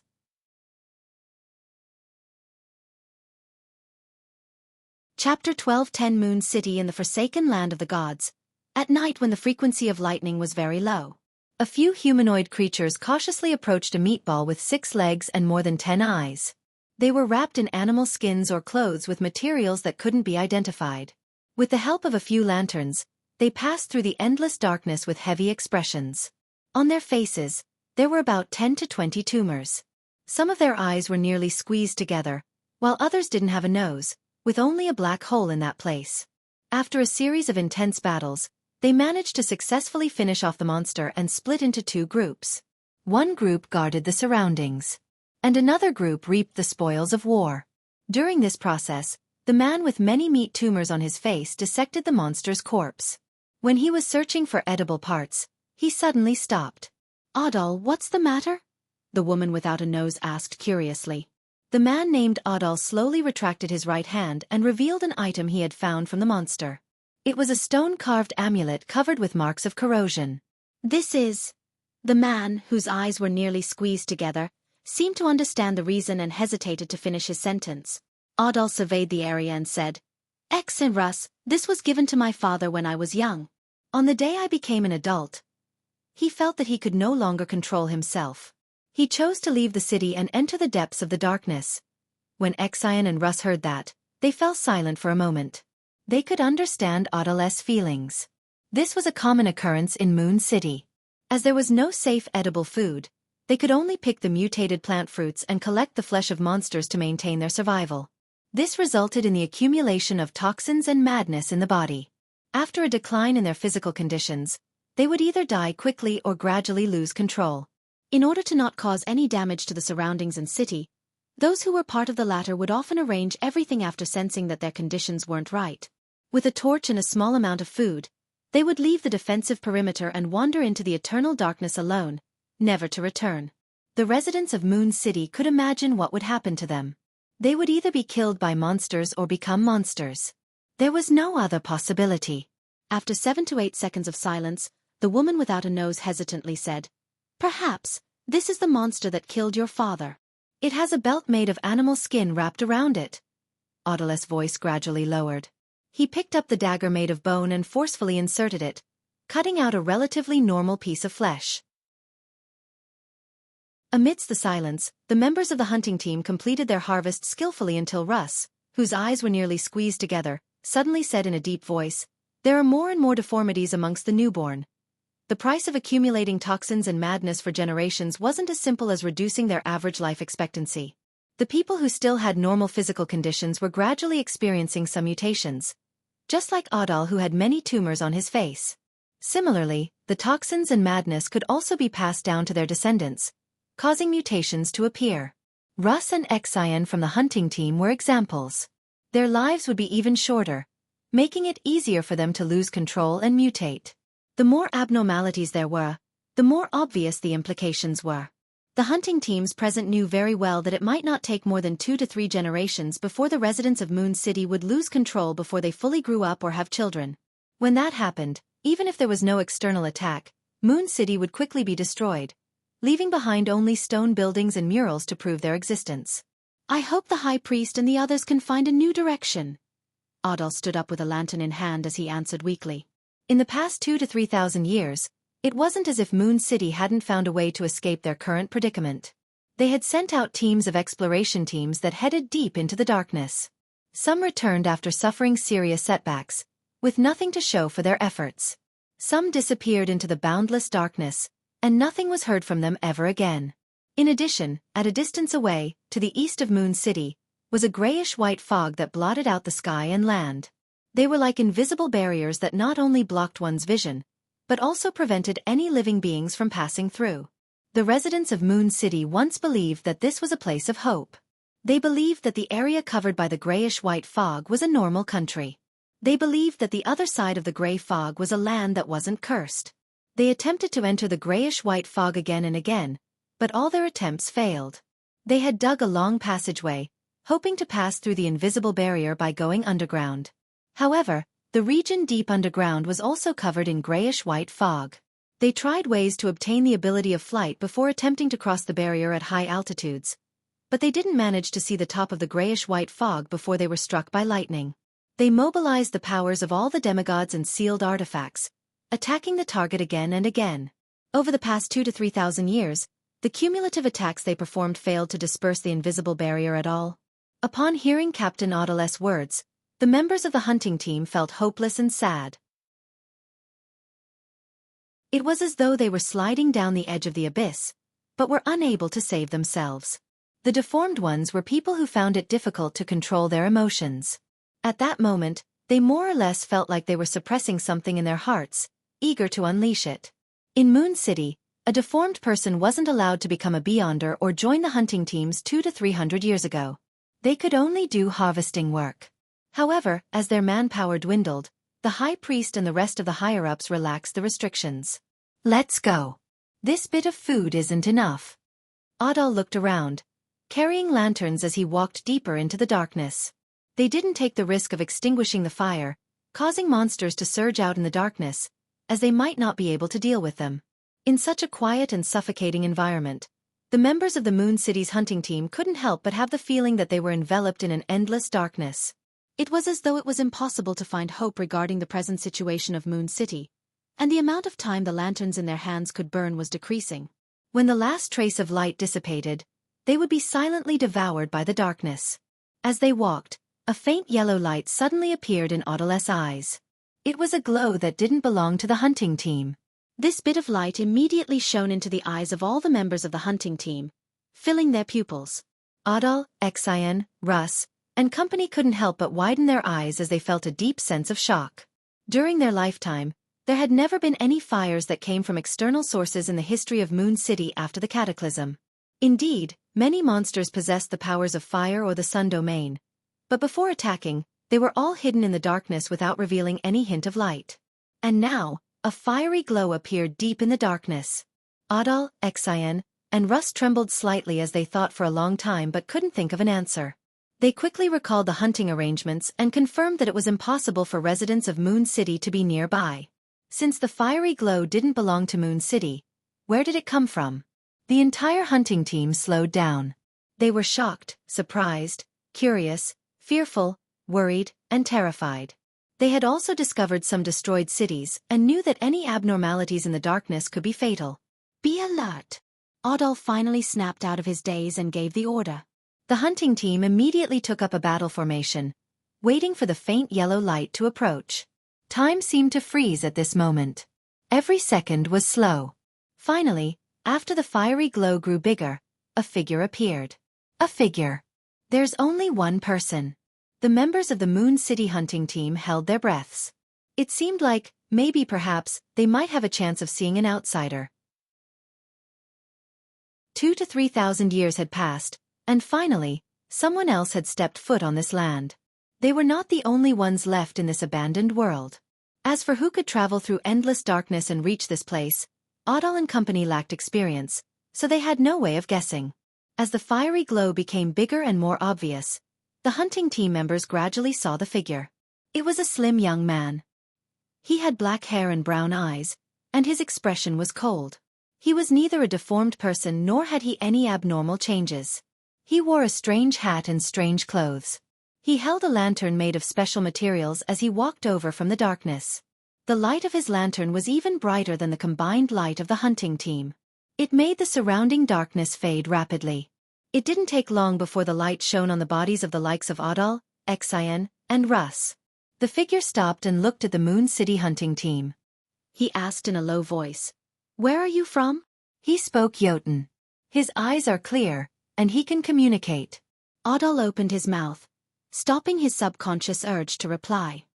He asked in return, "Who are you?" The figure with the glass lantern replied calmly, "Gehrman Sparrow." After half a year of traveling and overcoming one difficult obstacle after another, Klein's spiritual intuition finally told him that he was finally reaching his destination. And he had also encountered the first batch of living people in his trip across the forsaken land of the gods. "Where did you come from?" Audal kept his guard up and pressed. Klein swept his gaze across their faces and said without a change in tone, "I came from the City of Silver. And also from a land beyond the Cursed Lands." Upon hearing this answer, all the members of the hunting team were in a daze. They suspected whether they were expecting too much, causing them to hallucinate. In the autumn of 1351, Backlund, in the midst of the war. Ever since Fainapotter declared war on Lone, the war that had been going on for some time had finally lost its balance.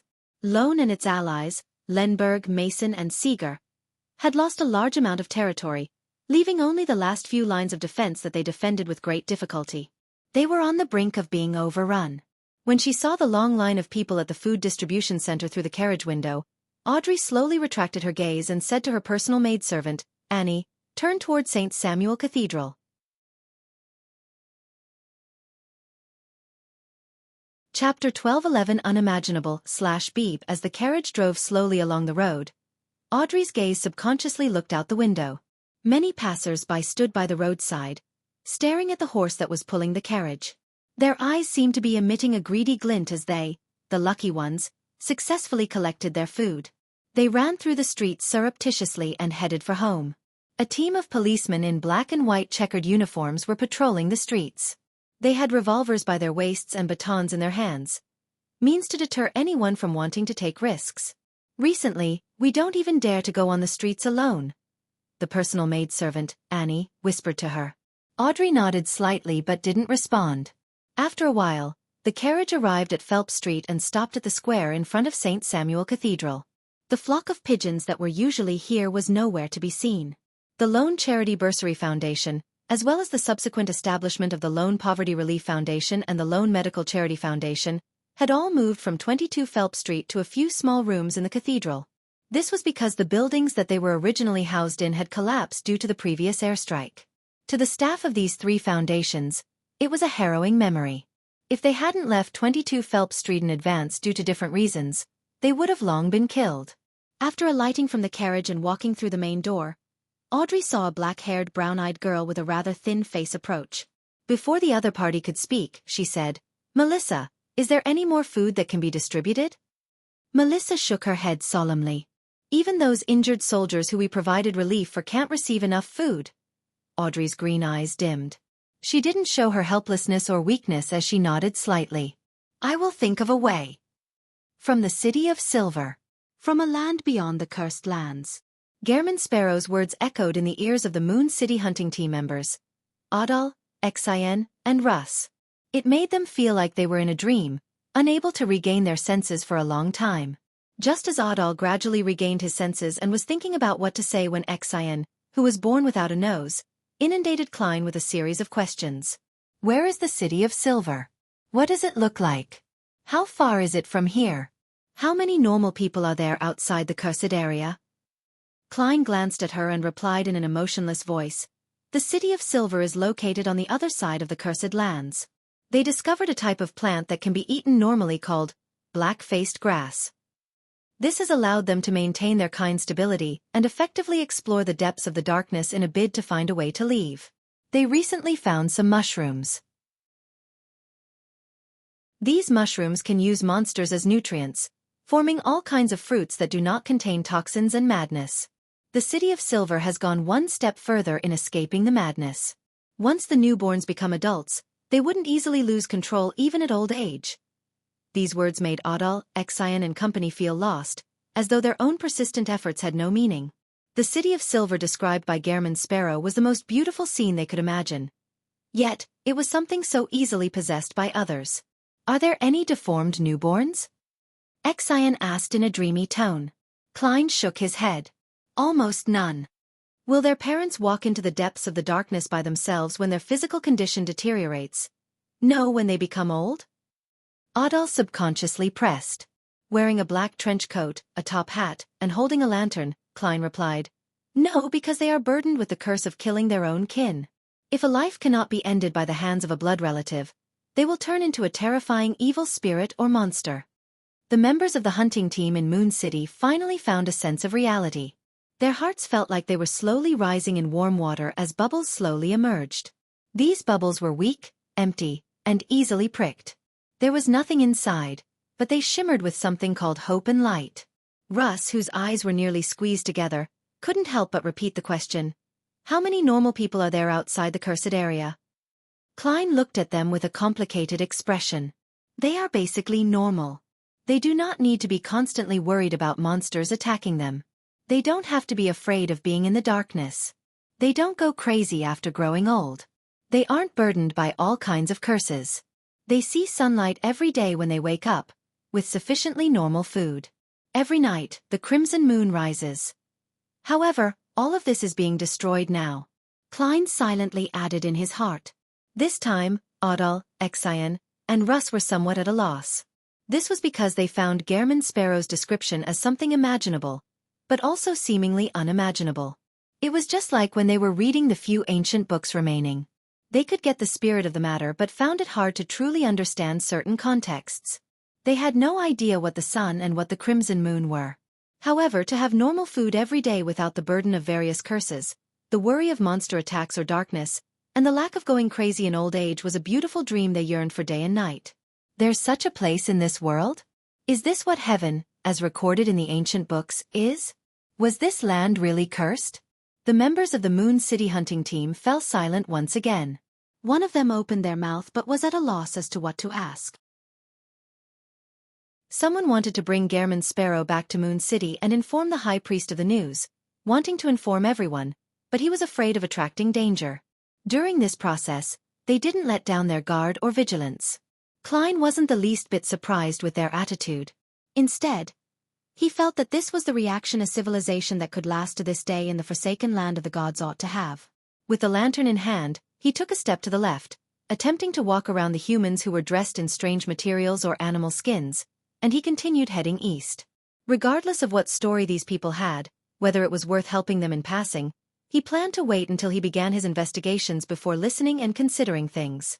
This was because his spiritual intuition told him that his destination wasn't far, and that the legendary West Continent was just 2 to 3 hours away on foot.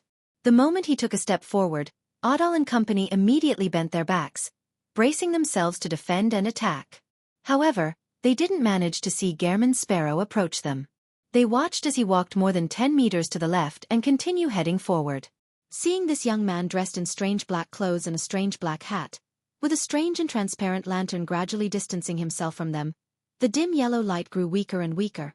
Adal's face, which was covered in tumors, changed. He shouted loudly, "Who exactly are you?" Klein didn't turn around. Instead, he held the lantern that emitted a faint yellow light and walked deeper into the darkness.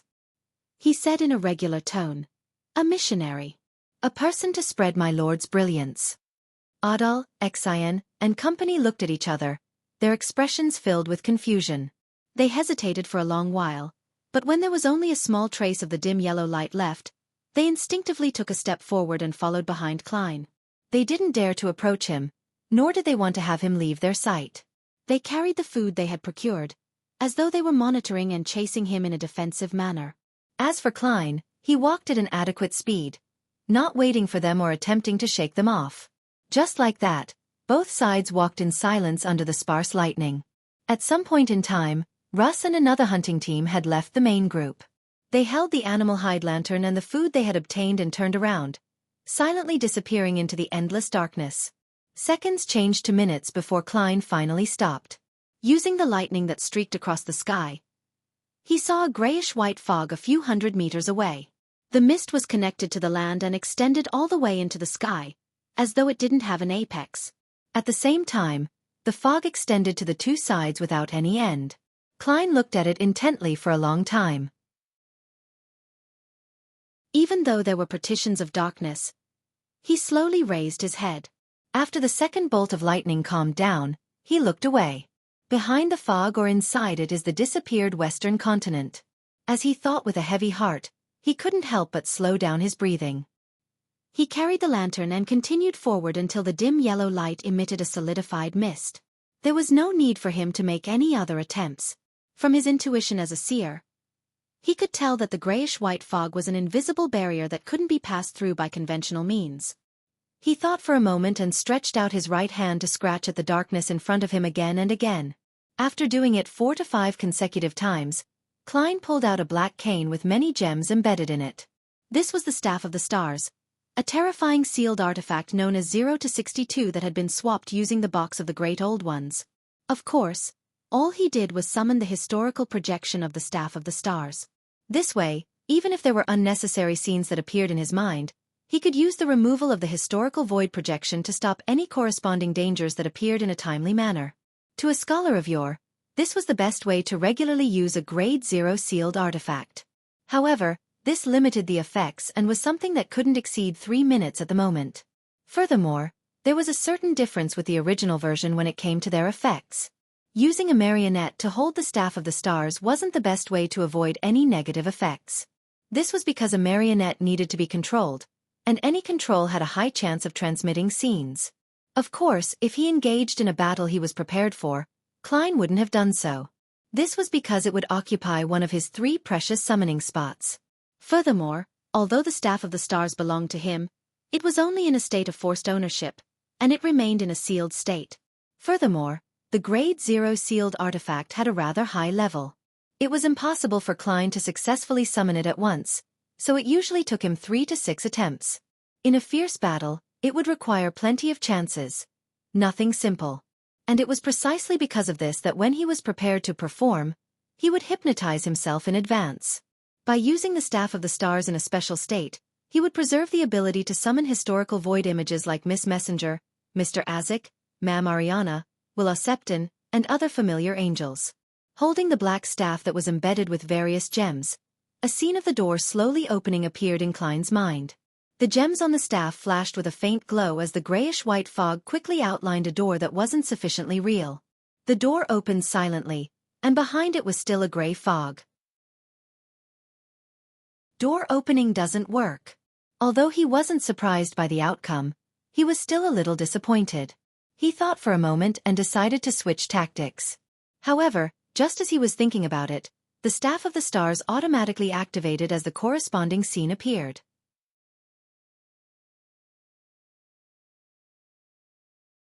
Chapter 12:12 Spreading Radiance. Just now, as Klein was thinking of a solution, an image naturally came to mind. The clouds in the 2 mountains began to boil rapidly as they spread out to the left and right, revealing a crack whose bottom couldn't be seen. The orange-red rays of the sunset filled it and formed a corporeal path.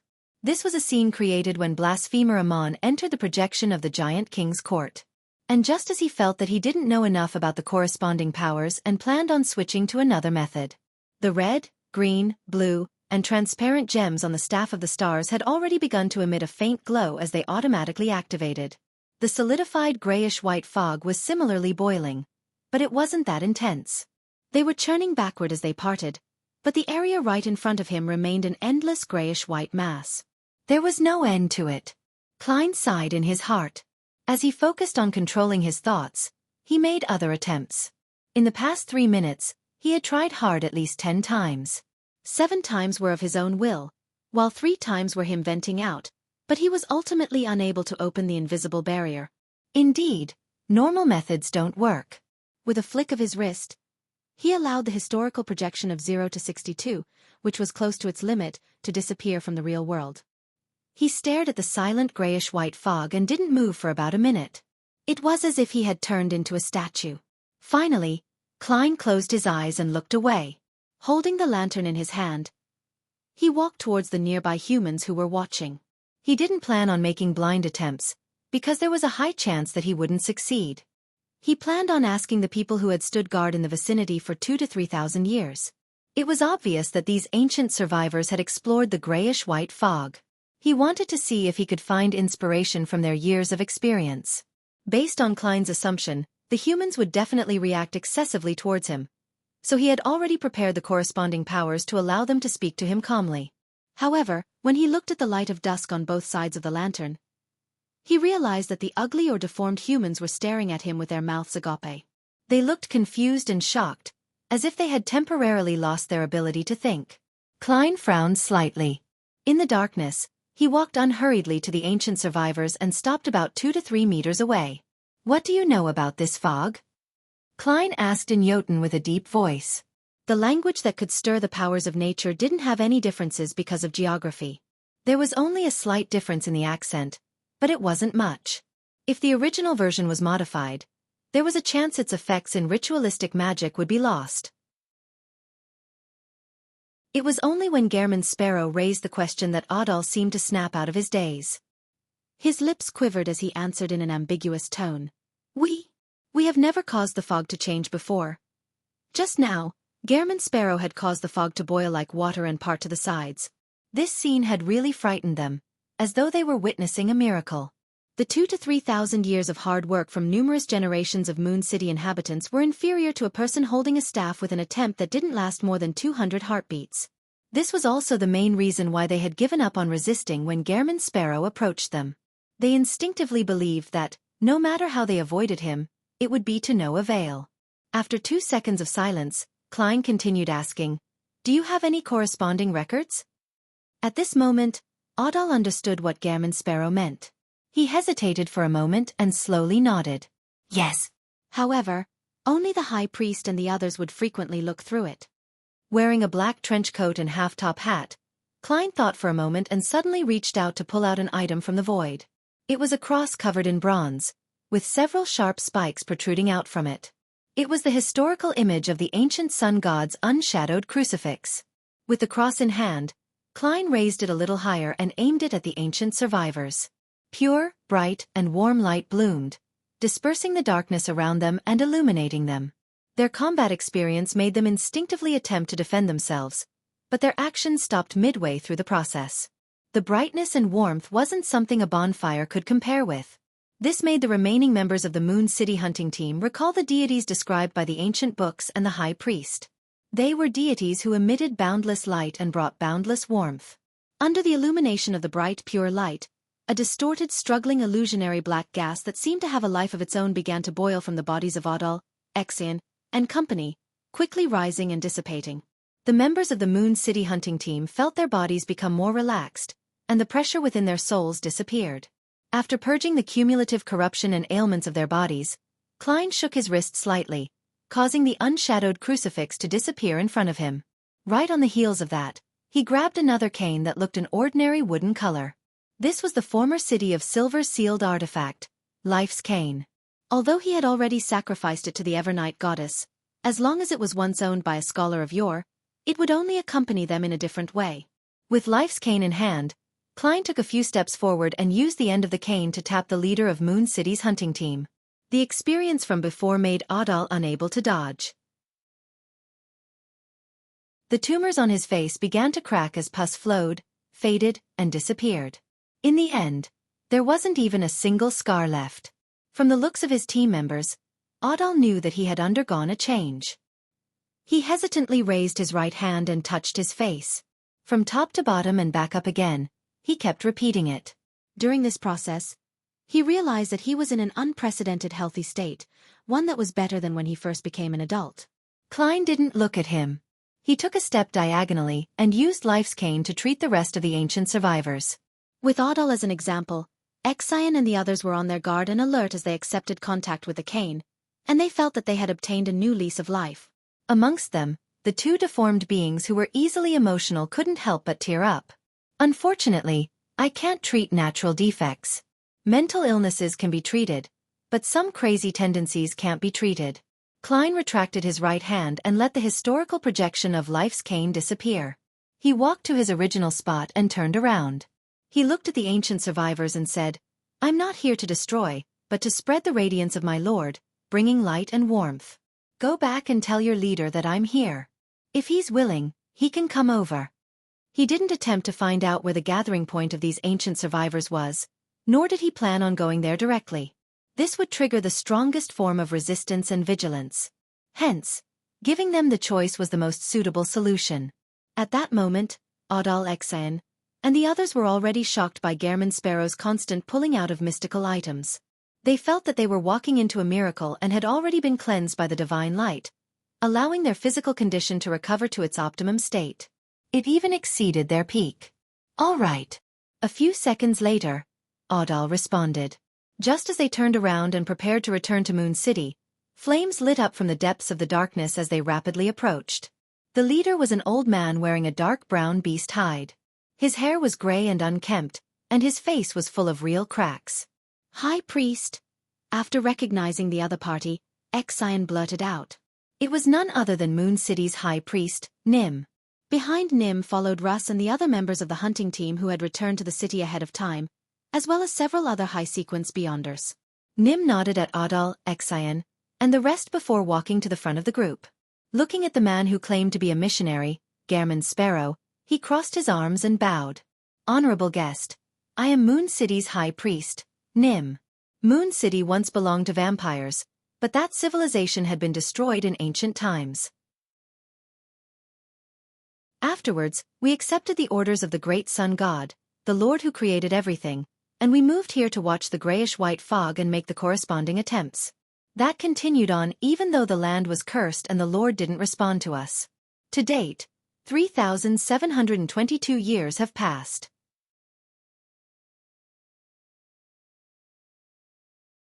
Chapter 12:13 The Eternally Imperturbable Fog 3,722 years.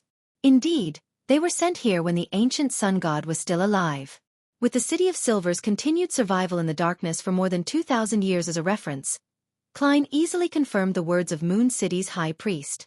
He nodded slightly and asked, "Are you guarding this fog to prevent any anomalies from happening to it?" The high priest of Moon City, who was wrapped in dark brown beast hide, Nim, shook his head. The revelation that the Lord gave us was to guard the area all day. We needed to know if anyone walks out of the fog. Walks out of the fog. The ancient sun god had a premonition that a person would walk out of this fog? If the other side of the fog is really the Western continent, does this mean that there might still be life and civilization in it? When Klein heard this, an indescribable palpitation struck his heart, but he deeply realized a certain reality. Amon's father, the second creator, was actually unable to open this grayish-white fog, and even needed to send people here to watch over it. Is there a specific method needed to pass through this invisible barrier? Mr. Hanged Man mentioned before that the Queen of Calamity, Kohainam, said that an incantation or command might be needed. Also, the premise is that the Western continent has already resurfaced. As Klein looked at the high priest with deep lines on his face, he said without batting an eyelid, "I believe they have already introduced me to you. I'm a missionary. I have come to this land to spread the light of the Lord." The high priest of Moon City, Nim, maintained his composure and used his gray eyes that were the same color as his long hair to look at Klein. "Your Excellency, which existence do you believe in?" Klein instinctively wanted to answer directly, but considering his identity as a missionary that he had set for himself previously, he held back his shame. With the ability of a clown, he controlled his facial muscles and revealed a slightly fanatical expression. "Please permit me to introduce you to my lord, the savior of this land, the great Mr. Fool." The Fool? Moon City's high priest, Nim, and the others didn't expect to hear such a word. For a moment they found it strange, but for some reason, they felt that there was an infinite philosophy hidden within. Finally, their attention was focused on the description, the savior of this land. Nim couldn't help but turn his head to look at Adal and the rest, observing their radiant faces. As a Sequence 4 demigod, he knew very well that this was a result of the cleansing of the toxin and corruption accumulated within their bodies. Furthermore, the members of the hunting team had also been given excellent treatment. If he hadn't seen this group of young people grow up and remembered how they looked before the changes, he definitely wouldn't dare to confirm that they were residents of Moon City. Seeing the high priest look over, Adal immediately said excitedly, "His Excellency Sparrow prayed for a deity's blessing to save us. Yes, we saw light. We felt warmth." Xian, who was without a nose, added, "After the catharsis, she had unknowingly developed a certain belief towards the Lord that Gehrman Sparrow mentioned. Compared to the Creator who had never responded to prayers and ignored the suffering that Moon City faced, this existence was more like a deity." Russ and another member of the hunting team that went back to Moon City to inform the high priest looked covetously at their former companions. They were both envious and had a yearning for the new life they had obtained. The high priest, Nim, retracted his gaze and looked at Gehrman Sparrow, who was wearing strange clothes and a strange hat. "Is the great Mr. Fool a deity in this world? No, from outside this cursed land?" Klein nodded solemnly and slowly. "Yes." "Then, what about the great sun god who created everything?" Nim hesitated for a moment before asking the question he desired answers to the most. Klein changed his tone to that of a charlatan and said, "The kings betrayed that existence. Blood, anger, foulness, and shadows began to flow across this land, triggering a huge calamity. Nim's pupils dilated slightly, as if he wanted to absorb more light to see the world in front of him. With great difficulty, he tried his best to suppress something and asked, "Are you saying that the Lord perished because of this?" Not only did he perish, but his flesh and blood were also eaten by the traitors. This piece of land was cursed as a result. Taking advantage of the fact that he was in the forsaken land of the gods, Klein boldly said this. He didn't deliberately distinguish the Amon brothers from the other 6 kings of angels. He planned on making the residents of Moon City believe that all the kings of angels were traitors. This way, they wouldn't be fooled by Amon in the future. Over the past half a year of traveling and the various experiments he undertook, he was convinced that the forsaken land of the gods really was sealed. Or rather, it was isolated from the outside world. The only point of contact was either the exit of the giant king's court, or something at the level of Sapphira Castle. Therefore, using the staff of the stars, Hera allowed him to move within the confines of the cursed land. He was unable to head to the scenes in the outside world as outlined in his mind. In addition, the box of the Great Old Ones was even suppressed and isolated for its historical projection. The moment the summoning succeeded, the projection would immediately be devoured by the environment. It was completely useless. This made him suspect that even the 3rd level of the box of the Great Old Ones was a little dangerous for true deities such as the true Creator. Upon hearing Gehrman Sparrow's words, the body of the High Priest of Moon City, Nim, trembled slightly as his pockmarked face instantly turned ashen. The faces of the Beyonders behind him changed as well. It was as if they had suffered an extremely serious blow. One even showed signs of losing control. Seeing this, Klein reached out his hand again and pulled out Life's cane from the void, allowing it to fly through the air and accurately tap the target. The signs of the Beyonders losing control immediately vanished. His forehead was covered in sweat as if he had just overcome a major illness. Following the removal of the historical projection, Life's cane quickly faded away. As for the Beyonders of Moon City, they finally managed to break free from the grievous news. Some of them were filled with suspicion and disbelief, and others were whimpering softly.